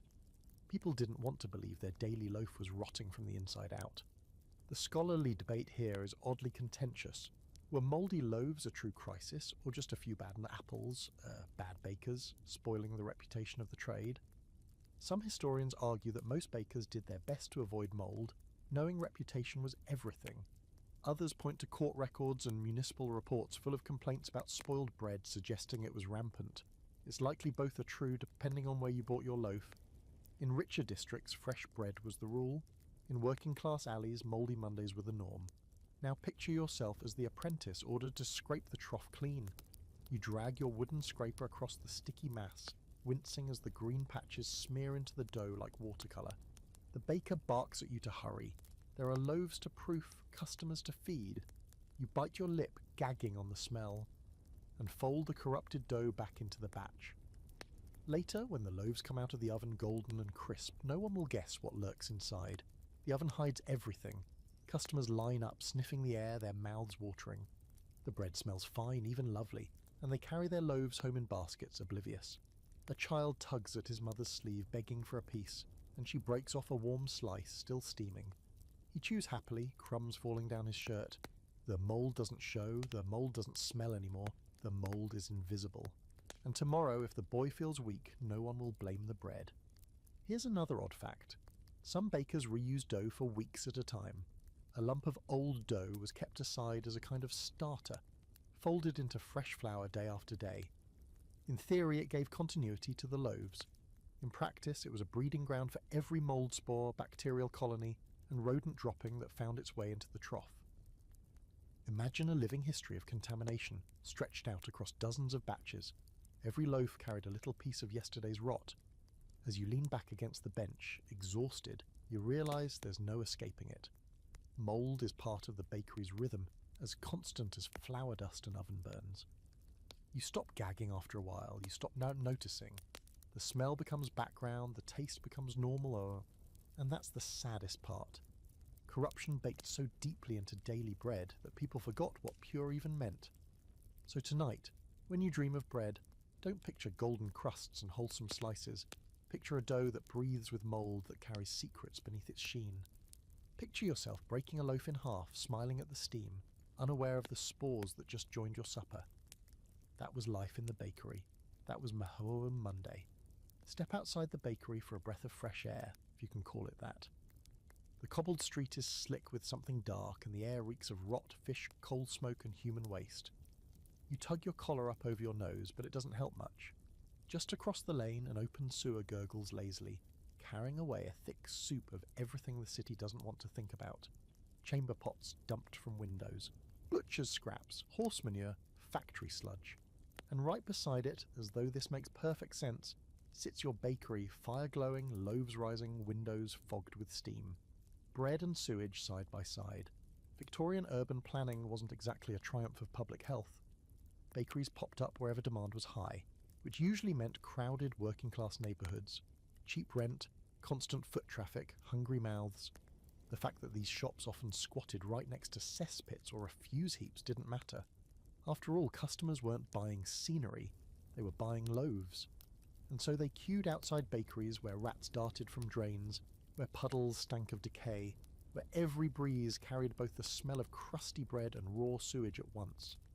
Picture the scene, the oven door clangs open inside, filling the shop with that golden aroma of baking. At the same moment, outside, a night soil cart rattles past, leaking foul liquid onto the stones. The smells collide in the air, blending into something so contradictory it's almost dizzying. Sweet and sour. Comfort and disgust. You breathe it in anyway, because you have no choice. This is the flavour of the city. Here's your quirky fringe fact. In some districts, bakeries actually use sewer water to mix dough, not because they were deliberately cruel, but because water sources were scarce and already contaminated. Wells near cesspits leached filth, public pumps carried disease, and clean water was a luxury. So yes, the same liquid carrying cholera through the streets sometimes went straight into your bread. The oven's heat, they thought, would purify it. Spoiler, it didn't. Scholars argue endlessly about just how bad urban sanitation really was. Some claim Victorian cities were cesspools in every sense of the word, with open drains and foul-smelling air choking every block. Others suggest the worst descriptions came from reformers and journalists who exaggerated conditions to push for change. The truth probably lies in the middle. Some areas were appalling, others slightly better, but all were risky. The Great Stink of 1858, when the Thames reeked so badly Parliament had to stop meeting, proves that filth wasn't a myth. Bread made in this environment couldn't help but carry a little of the city's grime in every bite. Now imagine yourself stepping into the bakery from outside, boots wet from the muck. You track the filth onto the floor as you head straight to the dough bench. There's no washing station, no neat row of sinks. You wipe your hands on your trousers, plunge them into the flour and start kneading. The customers will never know. They'll only taste the crust, not the sewage clinging invisibly to the surface of the loaf. The city itself conspired against cleanliness. Smoke from dough chimneys settled into the dough if windows were left open. Dust from horse traffic drifted onto rising loaves. Even the air was thick with disease. Yet bakeries kept producing day after day because hunger didn't pause for filth. You ate the bread even knowing what it might have touched, because the alternative was emptiness. And here's another grotesque little detail. Rats loved bakeries. The combination of heat, crumbs, and open flour sacks was irresistible. Customers waiting outside sometimes saw rats dart under the doors, only to reappear hours later, plump and flour-dusted, as if they'd been playing baker themselves. Did anyone stop buying bread because of it? Not really. Hunger doesn't have the luxury of disgust. Close your eyes and picture that strange duality, a loaf lifted fresh from the oven, crust crackling, steam curling upward.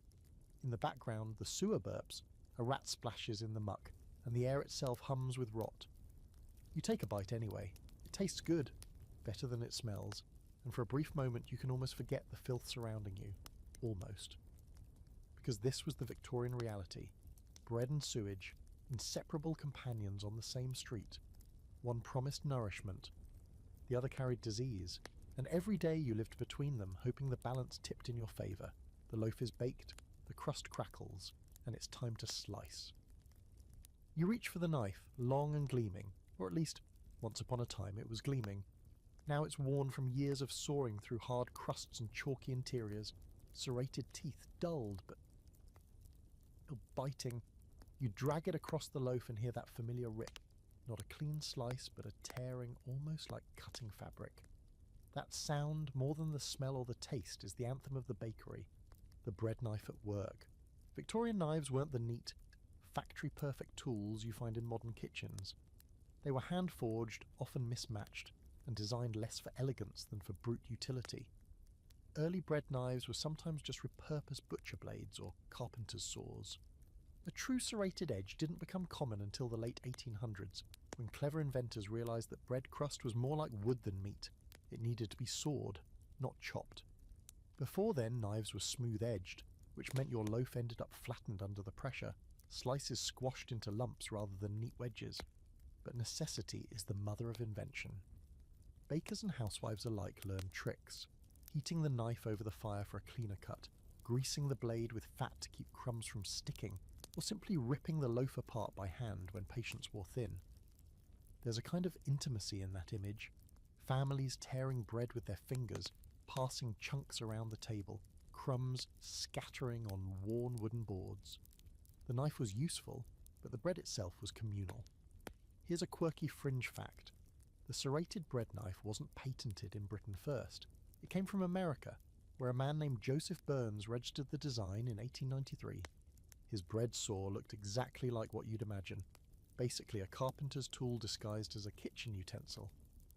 Europeans quickly adopted the idea, and by the turn of the century, serrated knives had spread into bakeries across England.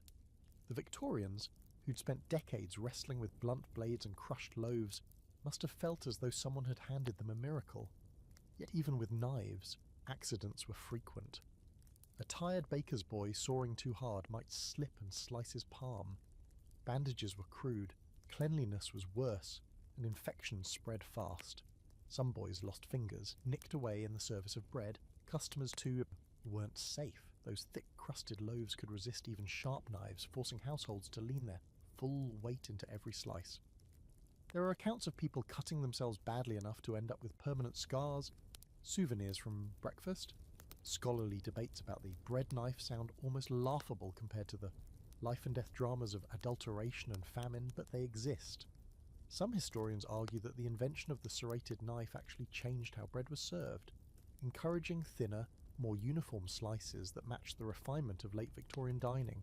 Others dismiss it as a minor detail, claiming people had been tearing bread for centuries without complaint. But consider this. Once the bread knife caught on, it became essential. Ask yourself when you last tore into a loaf by hand instead of sawing it into tidy slices. The knife reshaped not just bread, but mealtime itself. Now picture yourself in the bakery, standing over a batch of fresh loaves. You grab the long knife, its handle dark with sweat and oil. The serrations catch the crust with a satisfying crunch, crumbs tumbling onto the bench. You slice one piece, then another, stacking them neatly, arranging them for display. Outside, customers wait for their portion. They don't see the dullness of the blade, the blood stains scrubbed from its hilt, or the scars on your fingers. They just see bread sliced and ready, the promise of a meal. Here's another odd twist. Knives weren't just for bread.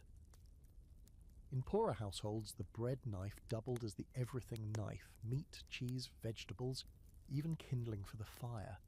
Its serrated edge dulled quickly under such abuse, leaving bread harder to cut than ever.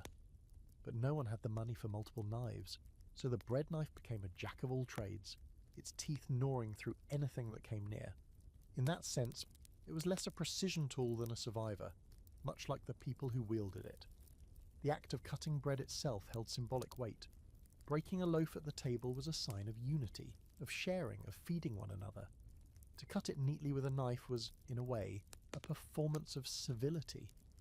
In a world where food was scarce and hunger constant, how you sliced your bread mattered. Did you divide it evenly among your children, each piece measured with care? Did you carve yourself the thickest slice, leaving thin ends for everyone else? The knife didn't just slice bread, it revealed character. So tonight, when you hear the rasp of metal in your imagination, think of that long, weary knife. Think of how many loaves it sawed through, how many hands it cut, how many tables it supplied with meagre slices. Think of the weight behind each stroke, not just wood against crust, but hunger against survival. And maybe, in the quiet of your room, you'll hear the echo, the steady saw of steel through bread, carving another day out of nothing. The air in the bakery feels heavier tonight, not from flour dust or ovens, but from tension. You glance up from the dough trough and see two men arguing in the corner, voices sharp, fists clenched. It's not about bread this time, it's about hours, wages, and lungs. Welcome to the world of the flour wars, where bakers tried, often badly, to organise themselves against the grind of endless shifts and the slow suffocation of their trade. Bakers had always been part of guilds and associations, but by the 19th century the old structures were collapsing. Industrialisation was rewriting every rule, and the humble bakery was caught in the squeeze. Independent bakers worked themselves half to death, while factory bakeries, larger, mechanised, ruthless, undercut prices and lured customers away. The only way to fight back was unity. But unity is hard when everyone is exhausted, broke, and half convinced the guy down the street is cheating with chalk or bone dust. So small unions began to form. Bakers' clubs met in back rooms of taverns, beer mugs sweating on tables as men coughed into their sleeves and drafted demands. Shorter hours, safer conditions, cleaner flour. Basic, desperate asks. But bakers weren't dock workers or miners. They didn't have sheer numbers or political leverage. Strikes were rare, and when they did happen, they fizzled quickly. For every baker who walked out, another desperate apprentice was waiting to take his place, and yet some sparks caught. In the 1840s and 50s, a wave of protest swept through London bakeries. Men marched in the streets demanding the end of night work, a practice that left them perpetually exhausted and sick. They wanted to sleep when the rest of the city slept, not when the bread schedule dictated. The movement grew noisy enough that Parliament even debated the issue. Politicians clucked their tongues, expressed sympathy, and then kept buying bread. Night work continued. Here's your quirky fringe fact. One of the loudest demands wasn't just shorter hours, it was for ventilation. Bakers begged for open windows, chimneys, even basic fans to clear the flour dust choking their lungs. But some master bakers resisted, claiming drafts would spoil the dough.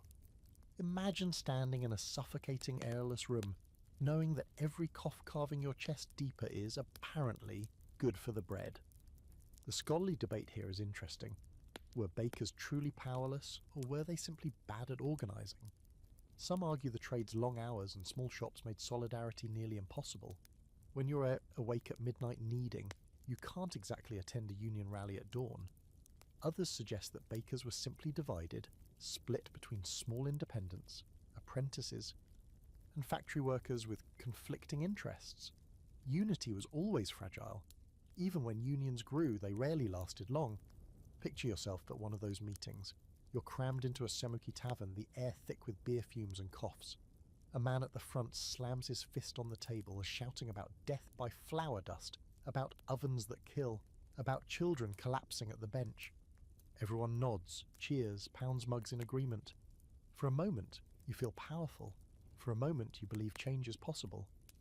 Then the bell rings for another shift, and half the room shuffles back to work, leaving promises to wilt in the empty air. The masters, of course, weren't thrilled. They saw unions as troublemakers, agitators threatening to unravel the fragile fabric of profit. Some blacklisted outspoken workers, spreading word that these men were untrustworthy. Others threatened outright violence. There are tales of bakers finding their dough poisoned or their windows smashed after speaking too loudly about reform.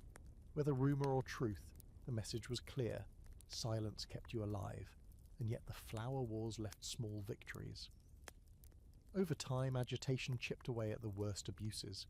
The idea of regulating hours, of protecting apprentices, began to sound less ridiculous.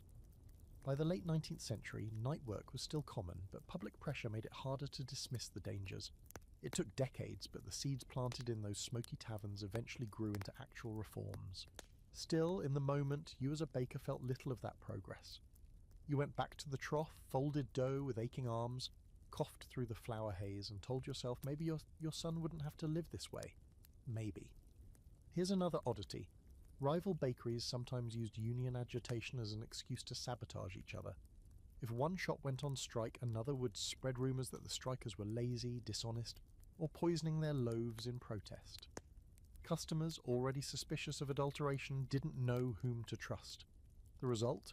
More division, more suspicion, more failure. So tonight, when you hear the scrape of the dough hook and the hiss of the oven, imagine the murmur of discontent beneath it all. Men coughing, whispering, plotting, only to be drowned out by the grind of another shift. The flour wars weren't loud battles with banners and songs. They were quiet wars, fought in wheezes and whispers, in taverns and back alleys, with loaves as weapons and survival as the prize. And you, standing there covered in flour, are a soldier in that war, whether you know it or not. The night stretches on and your body is long past tired. Your arms ache from kneading, your eyes burn from the smoke, and your legs tremble from standing hour after hour. But still, you work, because the dough doesn't care about exhaustion. It rises when it wants, it bakes when it must, and you're chained to its rhythm. The longer you stay awake, the stranger the world becomes. Shadows twitch in the corners, the oven sighs like a living thing, and in the haze of yeast and sleeplessness, your mind begins to play tricks on you. Victorian bakers didn't just suffer from coughs and burns. They lived in a state of perpetual fatigue, 16-hour shifts 7 days a week, nights spent half dozing on flour sacks or curled beside the oven. Sleep was stolen in snatches, shallow and restless, never enough to restore. Add to that the constant inhalation of yeast fumes, the sour alcoholic tang wafting off bubbling dough, and you had the perfect recipe for hallucination. Imagine staring at the trough at 3 a.m, dough bubbling quietly. The smell of fermentation fills the room, sharp and intoxicating, not unlike stale beer. Your head nods forward, jerks back up, nods again, for a moment. The dough seems to pulse with a heartbeat. You rub your eyes, but it doesn't stop. You swear you hear it whisper. Not words exactly, just sounds, soft and wet, like a secret being shared. You laugh nervously, tell yourself it's nothing, but then you glance again, and the dough looks as though it's reaching for you. Fringe fact, some bakers truly believed yeast had the moods. When loaves collapsed or turned sour, they blamed not just temperature or timing, but the spirit of the yeast. A happy dough, they said, meant good bread. An angry one would ruin the batch. Was this superstition? Or just a sleep-deprived mind trying to make sense of a living process it couldn't fully control? Hard to say. Scholars debate the role of yeast fumes in these visions. Breweries were infamous for causing workers to stagger like drunkards from prolonged exposure to carbon dioxide and alcohol vapours. Bakeries weren't much different. Fermenting yeast emits the same gases, though in smaller amounts. Some argue the combination of fumes and exhaustion created a kind of mild delirium. Others suggest it was simply sleep deprivation alone, your brain short-circuiting after too many nights without proper rest. Either way, bakers described strange sights. Shadows moving when nothing stirred, voices in empty corners, even ghostly figures kneeling at the oven. Picture yourself now, leaning on the bench, eyelids heavy. You hear the oven crackle, louder than usual, almost like laughter. You look up and see shapes in the rising steam, faces, half-formed, grinning. You shake your head, blink hard, and they vanish. A boy nearby nudges you, muttering that he's seen them too. You don't argue, you don't laugh, you just keep working because the bread still needs shaping. Madness or not, customers are waiting at dawn. This is the cruelty of fatigue. It doesn't stop the world. The loaves don't wait while you rest your eyes. If you collapse, someone else takes your place. If you fall asleep, you wake to the smell of burning crust and the baker's fist on your shoulder. There's no mercy in the schedule. Sleep becomes something you snatch in seconds, half dreaming while kneading, jerking awake with the rhythm of the dough. Oddly, some bakers embraced the delirium. Stories circulated of men who claimed they talked with the yeast, that they could predict its behaviour by the dreams they had while dozing near the trough. Others said exhaustion gave them clarity, a kind of trance in which they could work faster, smoother, almost without thought. It's not hard to imagine, your body on autopilot, muscle memory taking over, while your mind drifts into strange territories. But there were darker turns too. Sleep-deprived bakers sometimes wandered into the streets mid-shift, loaf still in hand, muttering nonsense to confused passers-by. A few never came back. Others collapsed into the oven's glow and woke up blistered. Some simply didn't wake up at all. Here's another fringe detail. Newspapers occasionally reported bakers found wandering like drunkards at dawn, dazed and barefoot, covered in flour. Neighbours whispered about ghosts or madness, but the truth was simpler. Exhaustion had broken them.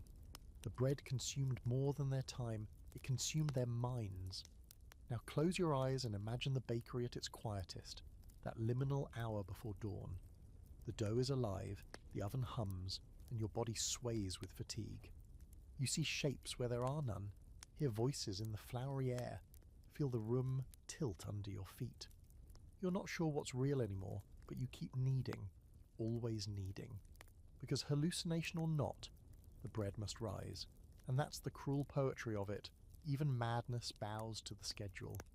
The loaf on the counter isn't white or brown this time, it's green, not mouldy green, though you've seen plenty of that, but an eerie, almost glowing hue, as though someone slipped a streak of paint into the dough. Customers lift the loaves suspiciously, sniff them, break them open. The colour runs all the way through. Whispers ripple through the street. Is it poisoned? Is it cursed? Or is this simply another Victorian trick of the trade? Green bread wasn't unheard of in the 19th century, though it was never meant to be a feature. Sometimes the culprit was copper sulfate, added deliberately to whiten flour or stiffen dough. In the wrong amounts, it reacted with moisture and light to create a faint greenish tint. Harmless? Not exactly. Copper sulfate is toxic, capable of causing nausea, vomiting, even organ damage. But the baker down the street would insist it was aesthetic, bread with a sheen, proof of quality. Customers weren't convinced. Other times the culprit was flour itself. Grain storage was tricky. Damp wheat could harbour moulds or algae that tinted the flour. Mix it into dough, and suddenly your loaf was streaked with unnatural colours. Green, blue, even purplish shades. Bakers shrugged and sold it anyway. Better than nothing, they'd argue. Handing loaves across the counter to desperate families. The colour might raise eyebrows, but hunger silenced objections. Here's your quirky Frenhorn fact. Some Victorians actually thought green bread was healthy. Influenced by half-baked medical theories, they believed the tint came from vital minerals or beneficial compounds. In reality, it was either a chemical accident or rot disguised by baking. Still, pamphlets circulated claiming that verdant bread strengthens the body, and a few households even sought it out. Nothing sells like false hope. Scholarly debates swirl around how widespread green loaves were. Some historians suggest they were rare accidents, isolated cases blown up into scandal by newspapers eager for a juicy headline. Others argue they were far more common, a symptom of the casual way bakers handled additives and spoiled flour.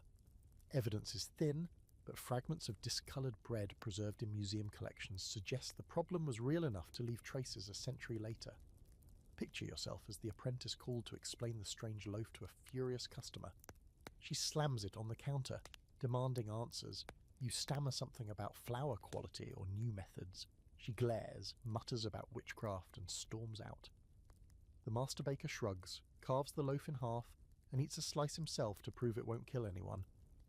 His face stays calm, but later that night he spends hours doubled over, regretting his show of bravado. The unsettling part wasn't just the colour, it was the uncertainty. People already doubted their bread. Was it chalky, doctored, stale? Now it was turning shades never meant for food. It shook trust in the most basic staple. Imagine sitting at your table, breaking open a loaf, and seeing the crumb glow faintly green in the candlelight. Would you feed it to your children? Would you risk it yourself?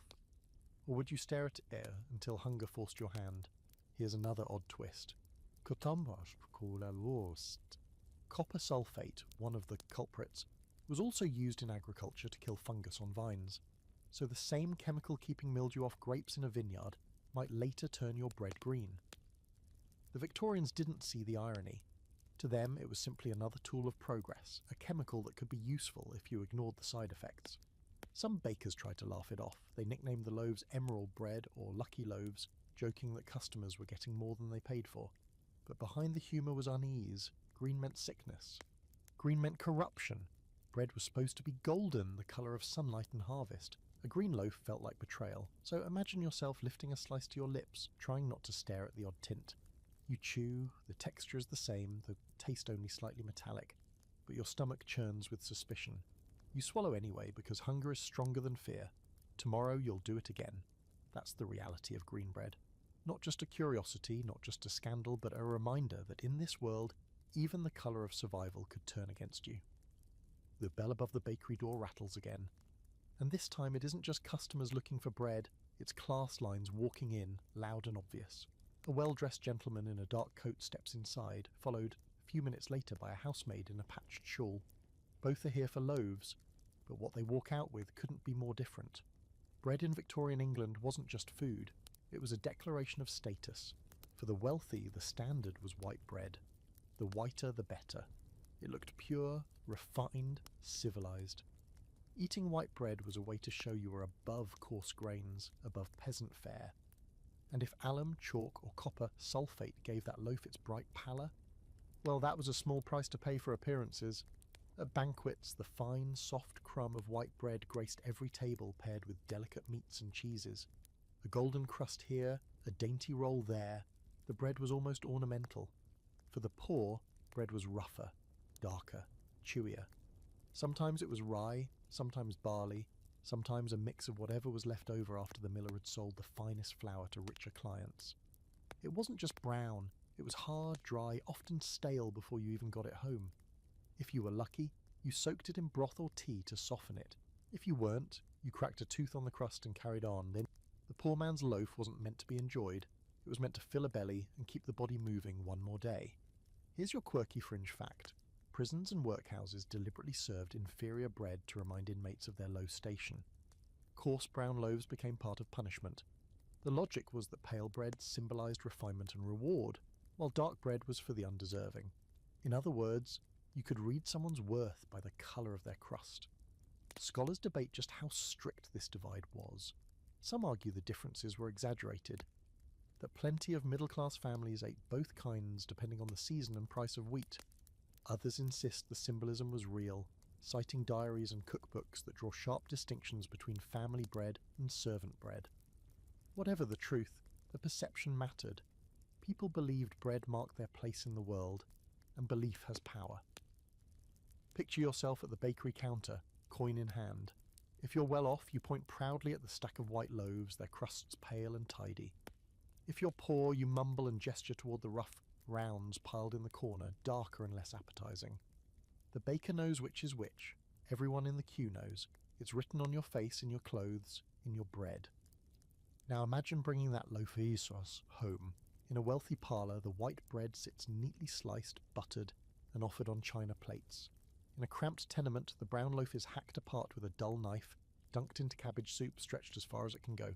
2 loaves, 2 lives, worlds apart, yet baked in the same oven, from the same sacks of flour, divided only by what's sifted out and who can pay for it. Another odd twist.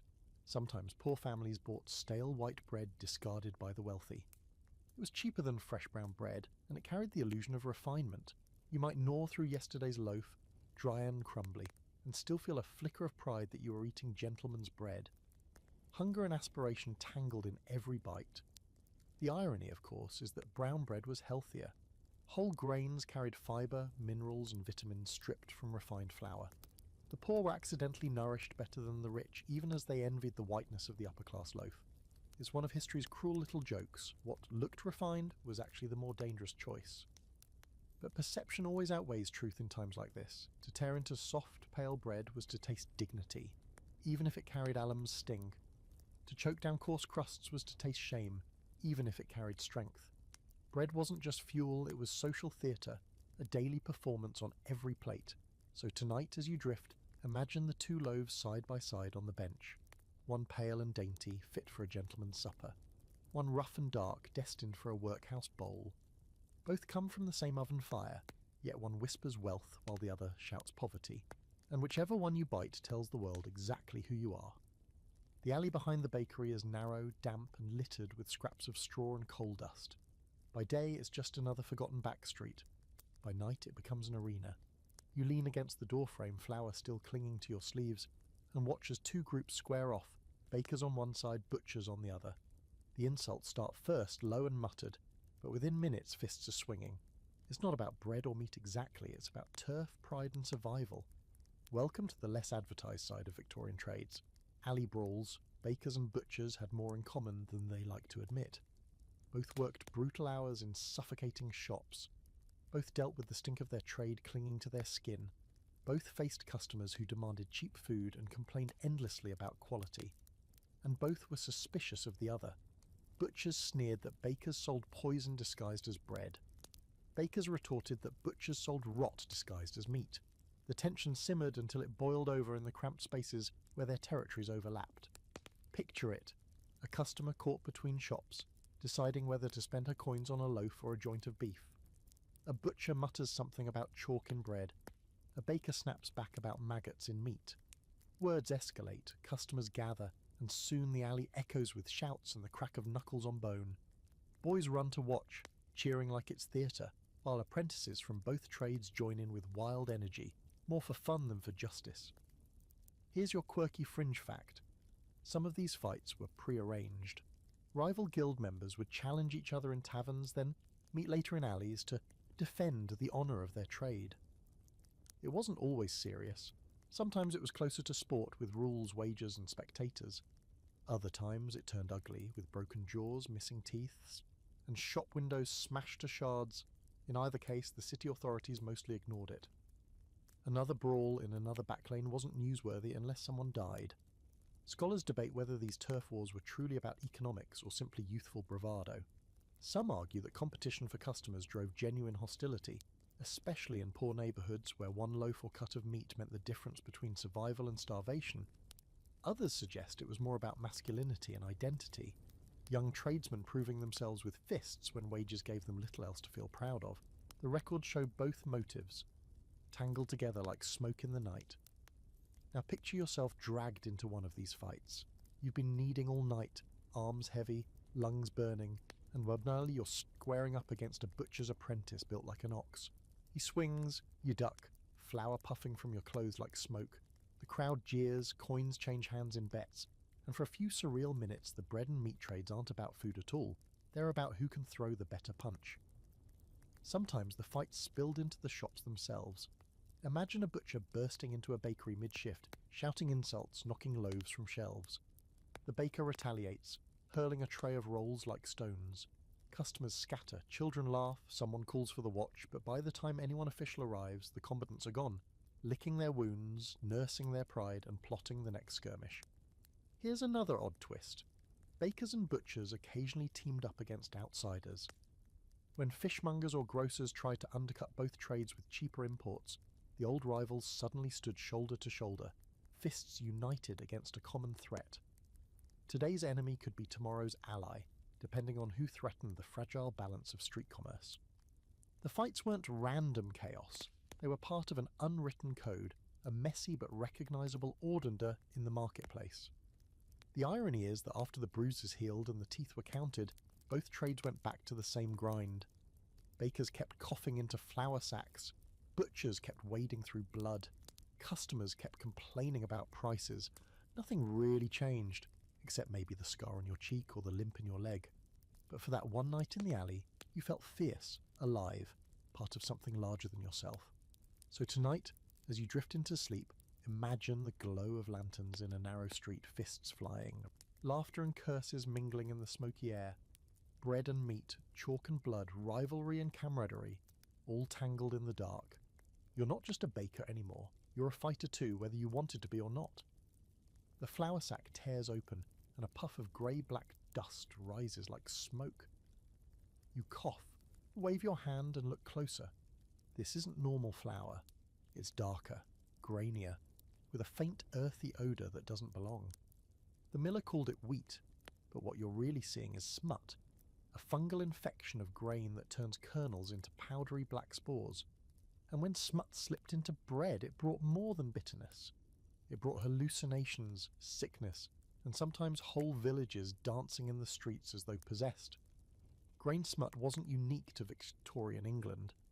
It had haunted agriculture for centuries, lurking in fields when damp weather or poor storage gave it a foothold. By the time it reached the bakery, it was hard to detect unless you looked closely. Mixed into flour, it gave dough a darker hue and a strange, musty taste. Bakers sometimes ignored it, claiming the oven's heat would cleanse the flour. Customers, none the wiser, ate the bread and later blamed their headaches, stomach cramps, or strange visions on bad air or a restless spirit. Here's your quirky fringe fact. Some historians connect smut and its cousin, ergo, a fungus on rye, to outbreaks of dancing plagues in Europe. Whole crowds, struck with tremors and hallucinations, danced uncontrollably in streets until they collapsed from exhaustion. While most of those infamous episodes occurred earlier than the Victorian era, smaller, quieter incidents likely persisted in later centuries, misdiagnosed as madness, hysteria, or divine punishment. Imagine blaming the devil, when really it was your loaf of bread whispering chaos into your nervous system. Scholars still argue about the impact of smut on everyday life. Some claim infected bread was common enough to cause chronic illness among the poor who couldn't afford to discard suspicious loaves. Others say smut was usually milled out or blended with clean flour, reducing its danger. The truth probably depended on where you lived and how desperate your baker was. In prosperous districts, smutty flour might be tossed to animals. In poorer streets, it ended up on your table. Picture yourself biting into one of those loaves. The crust looks ordinary, but the crumb inside has faint streaks of grey. It tastes earthy, bitter, almost metallic. You swallow anyway, and within an hour your stomach churns, your skin prickles, your thoughts scatter. The walls of your tenement seem to breathe. Shadows lengthen, twist, lean toward you. Your children laugh too loudly, their faces blurred at the edges. You lie down, convinced you've been cursed, while your neighbours mutter about demons in the night. And it wasn't only hallucinations. Smut-contaminated bread could cause violent purges of the body, vomiting, diarrhea, fevers. In communities already weakened by poor diets, it could push families over the edge. Yet it was almost impossible to prove. Bread was eaten daily, and illness came and went like weather. Was it the loaf, the water, the foul air drifting from the sewers? Most never knew. Here's another odd twist. Some farmers actually kept smut-infected seeds intentionally. Why? Because smut spores made crops look more abundant at harvest, even though their grain was ruined inside. Sold quickly, before anyone noticed, those sacks ended up at mills, and from there into bakeries. Corruption started long before the dough trough. By the time you, the baker, scooped out the flour, the damage was already done. Imagine the apprentice's horror as he kneads a batch that feels oddly sticky, darker than usual. He whispers that it doesn't look right. The master waves him off. The oven will fix it. Hours later, the loaves emerge with a faint black tinge in their crusts. Still steaming, still fragrant enough to fool customers. They sell by the dozen, carried into homes where no one suspects the chaos waiting inside. The worst part? People sometimes got used to it. Chronic exposure dulled the senses, turned visions into background noise. A mother might see flickers at the edge of her sight and dismiss them as fatigue. A child might laugh at shapes in the shadows, not realizing it's the bread rewiring his little brain. Madness became mundane. A quiet undercurrent in neighbourhoods already weighed down by poverty. So tonight, as you lie in the dark, picture that loaf on the table. Dark streaks through its crumb, a faint earthy smell rising with the steam. You slice it, chew slowly, swallow. Hours later, your dreams twist into colours that don't exist, sounds that don't belong, movements you can't control. Was it hunger? Was it sickness? Or was it the smut whispering through your body, reminding you that even bread, the simplest, most sacred food, can betray you in the strangest ways? You sit at the bench, elbows on the flour-dusted wood, staring at the loaves cooling in front of you. They look ordinary enough, round, pale, cracked at the crust. Customers will come for them soon, smiling or grumbling, coins in hand. And yet you can't shake the feeling that the bread itself feels it, not in the way mould or smut made it dangerous, but in the way it carries a kind of emotional weight. For Victorians, bread wasn't just food. It was survival, sacrifice, and sometimes despair, baked into every crumb. Bread was constant. You ate it for breakfast, again at midday, and again at night. Poorer families lived on bread and little else, stretching it with tea, broth, or dripping if they could afford it. It filled stomachs without nourishing. Over time, it became a symbol not just of hunger, but of the grinding monotony of poverty. You chewed bread not because you wanted to, but because there was nothing else. Every bite reminded you of what you lacked. Imagine sitting at a family table. The loaf is placed in the centre, still warm from the bakery. Father slices it carefully, evenly, making sure each child gets a piece. Mother takes the smallest slice for herself, pretending she's not hungry. The children eat quickly, crumbs sticking to their cheeks. The room is quiet except for chewing. No laughter, no conversation, just the sound of survival. The bread feeds them, but it also silently declares their limitations. Here's your quirky fringe fact. In some households, families spoke of bread as though it had moods. A flat loaf was angry. A cracked crust was crying. Children were told stories that their bread knew if they misbehaved, that loaves turned sour when households argued. These weren't superstitions for fun. They were ways of giving meaning to a monotonous staple, a way of softening the truth that bread was all there was. Scholars debate the role of bread as a cultural symbol in Victorian society. Some see it as purely functional, the cheapest calorie per coin, stripped to poetry by the grind of urban poverty. Others argue it carried profound metaphorical weight. Bread as life, bread as faith, bread as the measure of justice itself. Charitable organisations called their donations the bread of mercy. Religious sermons promised the bread of heaven. In courts, judges scolded employers for denying their workers bread and dignity. It was more than food. It was shorthand for existence. Now picture the baker himself, slumped in the corner after a long shift. He's surrounded by the smell of bread, hundreds of loaves cooling on racks, but his own belly growls. He can't afford to eat freely from his own labour. His hands are cracked, his chest wheezes, and yet he keeps baking because he knows the bread isn't just for customers, it's for the illusions of stability. If there's bread on the table, then life, however grim, continues. And yet the bread itself seemed to carry the weariness of its makers. Crusts were often too hard, loaves too small, dough overworked from tired hands. Even when it was edible, it wasn't joyful. Bread was the background of life, grey and silent. Compare that to the rare occasions when cakes or pastries appeared. Sugar, spice, golden crusts, those were celebrations.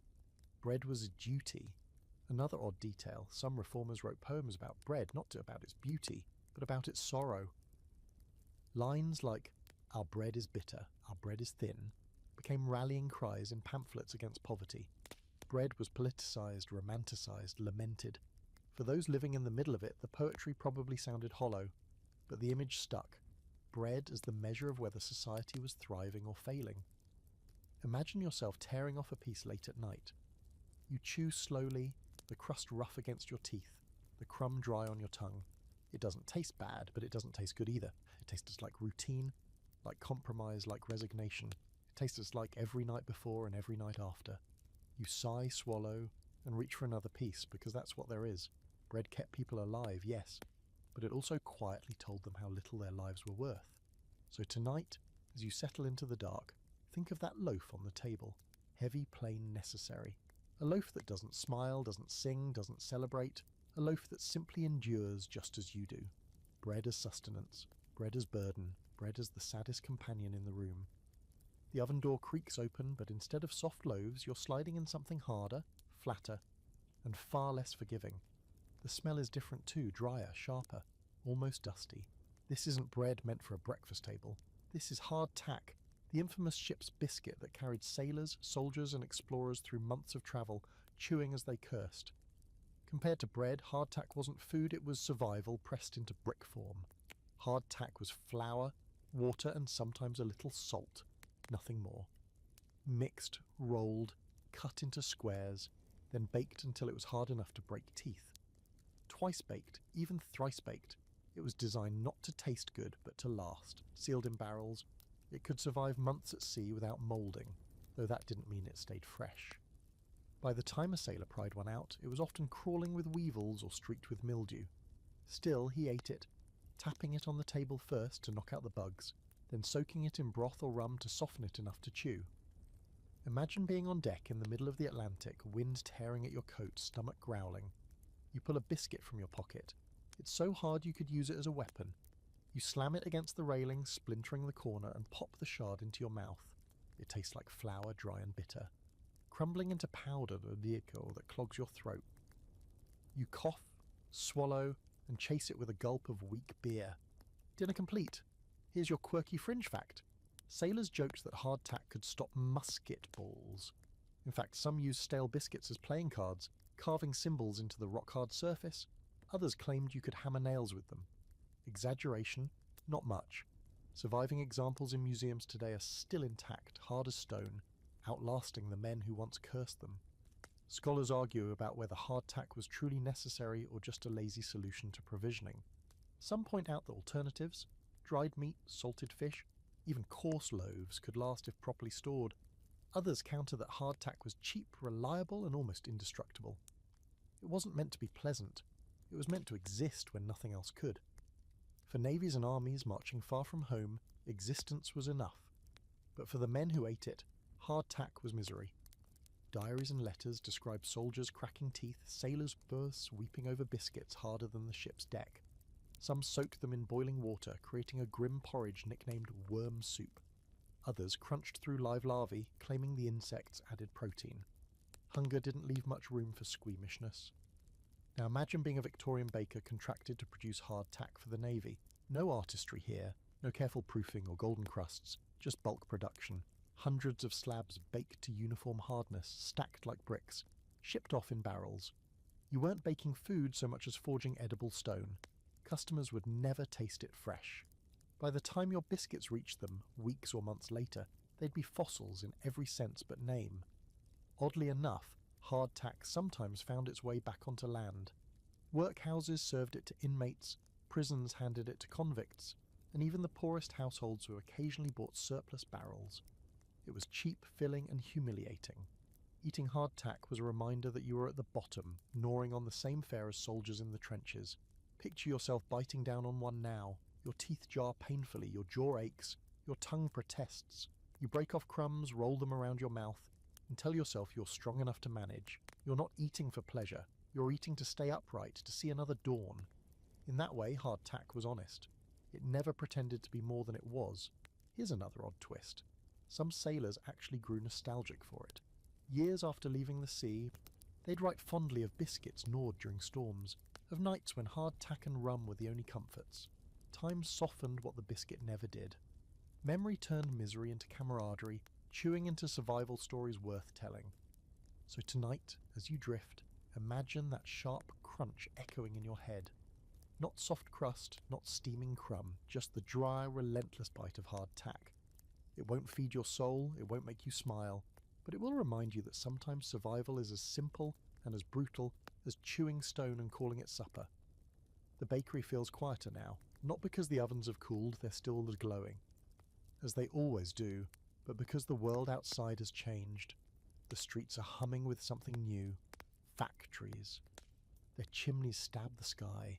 Their engines grind day and night. And inside their walls, machines are doing the work that bakers once did with aching arms and raw hands. This is the slow decline of the small Victorian bakery, a quiet death by progress. For centuries, bread had been crafted in cramped shops by men covered in flour, kneading until their knuckles cracked. But by the late 19th century, industrial bread production began reshaping everything.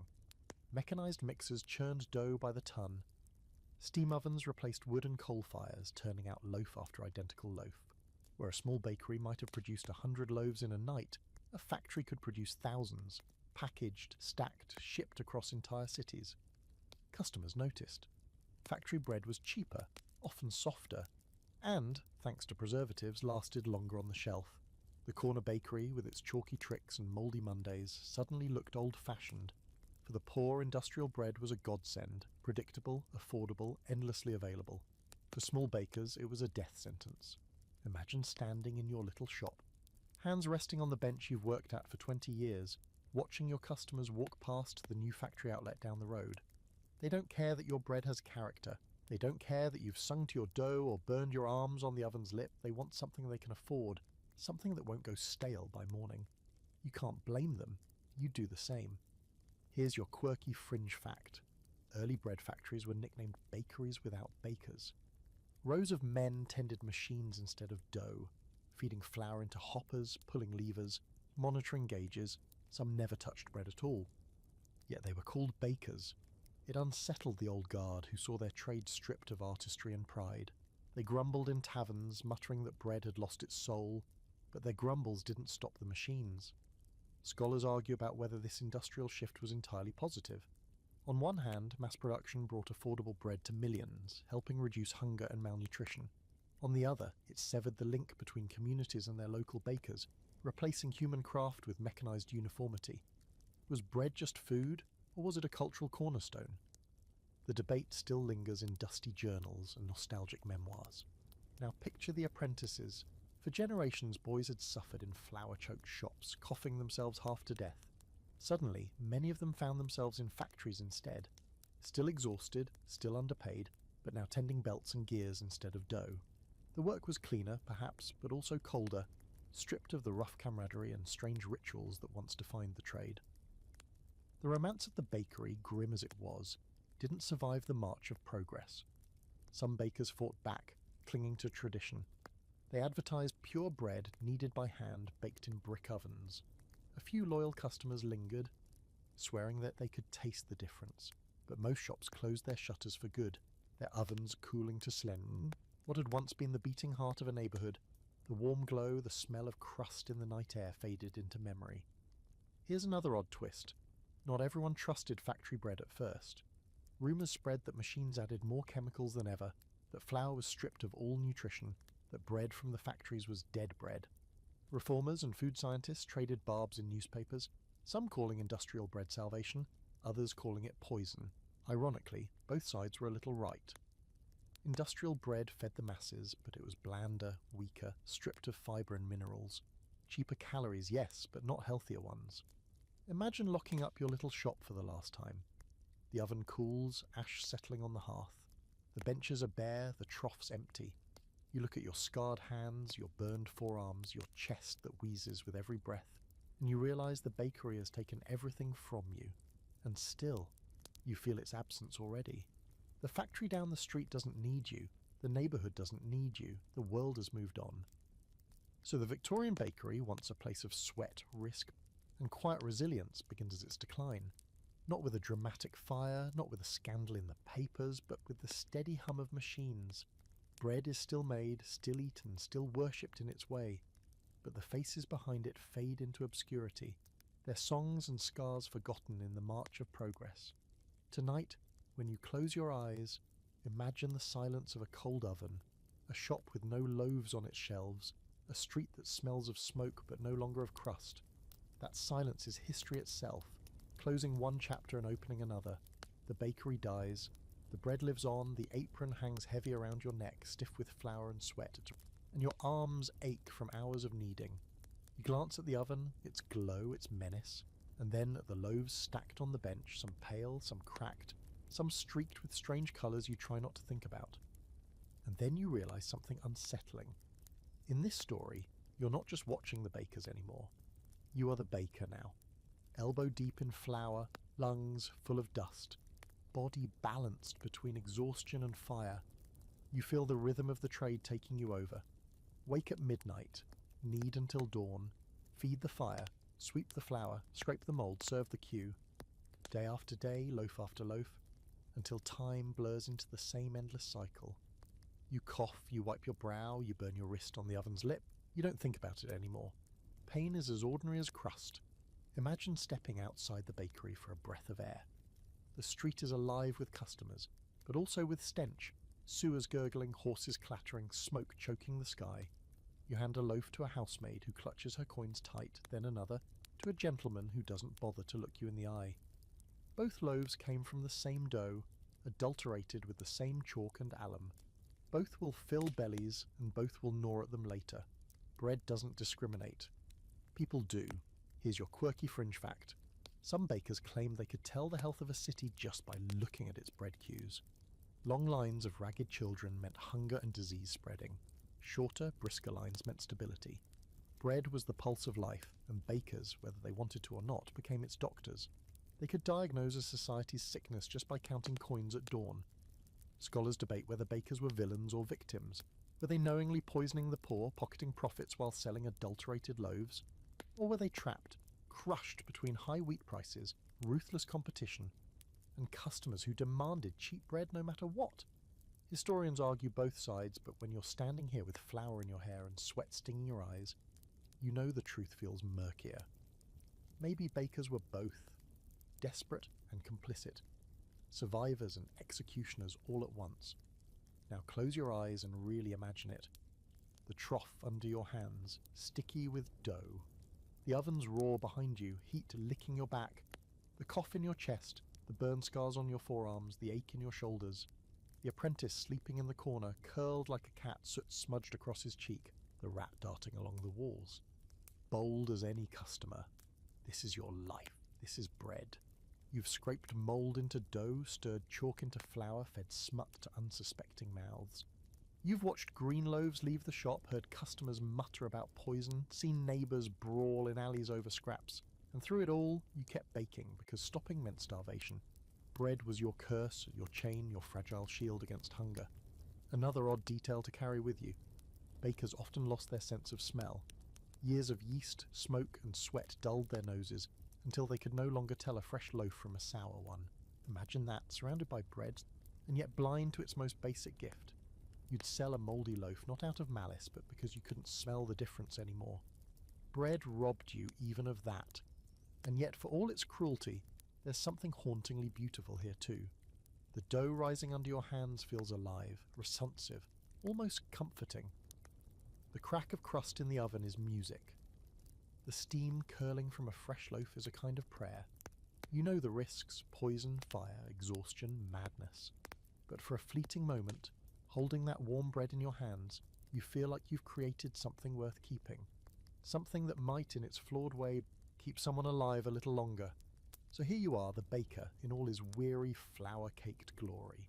Not a hero, not a villain, just another figure hunched over dough in the endless story of survival. And as the night wanes, and the first customers line up at your door, you lift a loaf, blow the flour from your hands, and step forward.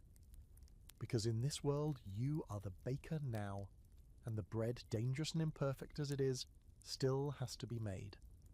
And now, we've reached the end of our long, flour-dusted journey. You've trudged through the baker's shop, coughed in the haze of dust, burned yourself on the oven's lip, and sold chalky loaves to impatient customers. You've wandered the alleys where bakers brawled with butchers. You've bitten into the misery of hardtack, and you've stood helpless while green bread and mouldy dough left the shop in baskets. You've even worn the apron yourself, shoulders slumped, realizing you were the baker all along. Not glamorous, not noble, but endlessly human. But here, at the close, it's time to let all that go. Imagine slipping off that heavy apron and hanging it on a peg. Feel the weight leave your shoulders, the flour falling away like dust in sunlight. The oven, that roaring beast, finally cools, its fire dimming to embers. The smell of bread lingers, warm crust, faint sweetness, a memory more than a hunger. You step outside into the quiet street, the noise of the day fading behind you, replaced by stillness. No cues, no shouts, no clanging trays, just the hush of night air. Let yourself breathe deeply. The cough that haunted you softens into silence. Your arms, once aching from endless kneading, now feel light, resting at your sides.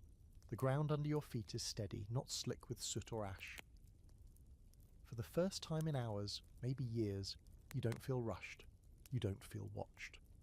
You don't feel responsible for feeding a city that always demands more. You're simply here, whole, resting. The ghosts of the bakery, chalk, alum, smut, mould, all their strange shadows, fade into the background. What remains is the rhythm of bread itself. Steady, calm, timeless. The gentle rise of dough, the slow crackle of crust, the quiet sigh of steam. These are not dangers now, they are lullabies. You're safe to listen without fear. Picture yourself holding one last loaf, not poisoned, not corrupted, but perfect. Golden crust, soft crumb, clean, nourishing. You break it open and feel warmth drift upward, gentle as candlelight. You don't need to eat it, you simply hold it, feel its comfort, let it remind you of care and sustenance. Bread, at last, is not a burden but a gift. So as you settle into bed, let the story dissolve like flour into water. Your breath falls into rhythm with the rise and fall of dough, steady and even. Your body loosens, each muscle softening like butter in the warmth. The day's noise fades, leaving only quiet. The city outside is far away now, the bakery is closed, its fires dim. You are done working, you're done worrying. Tonight, you rest.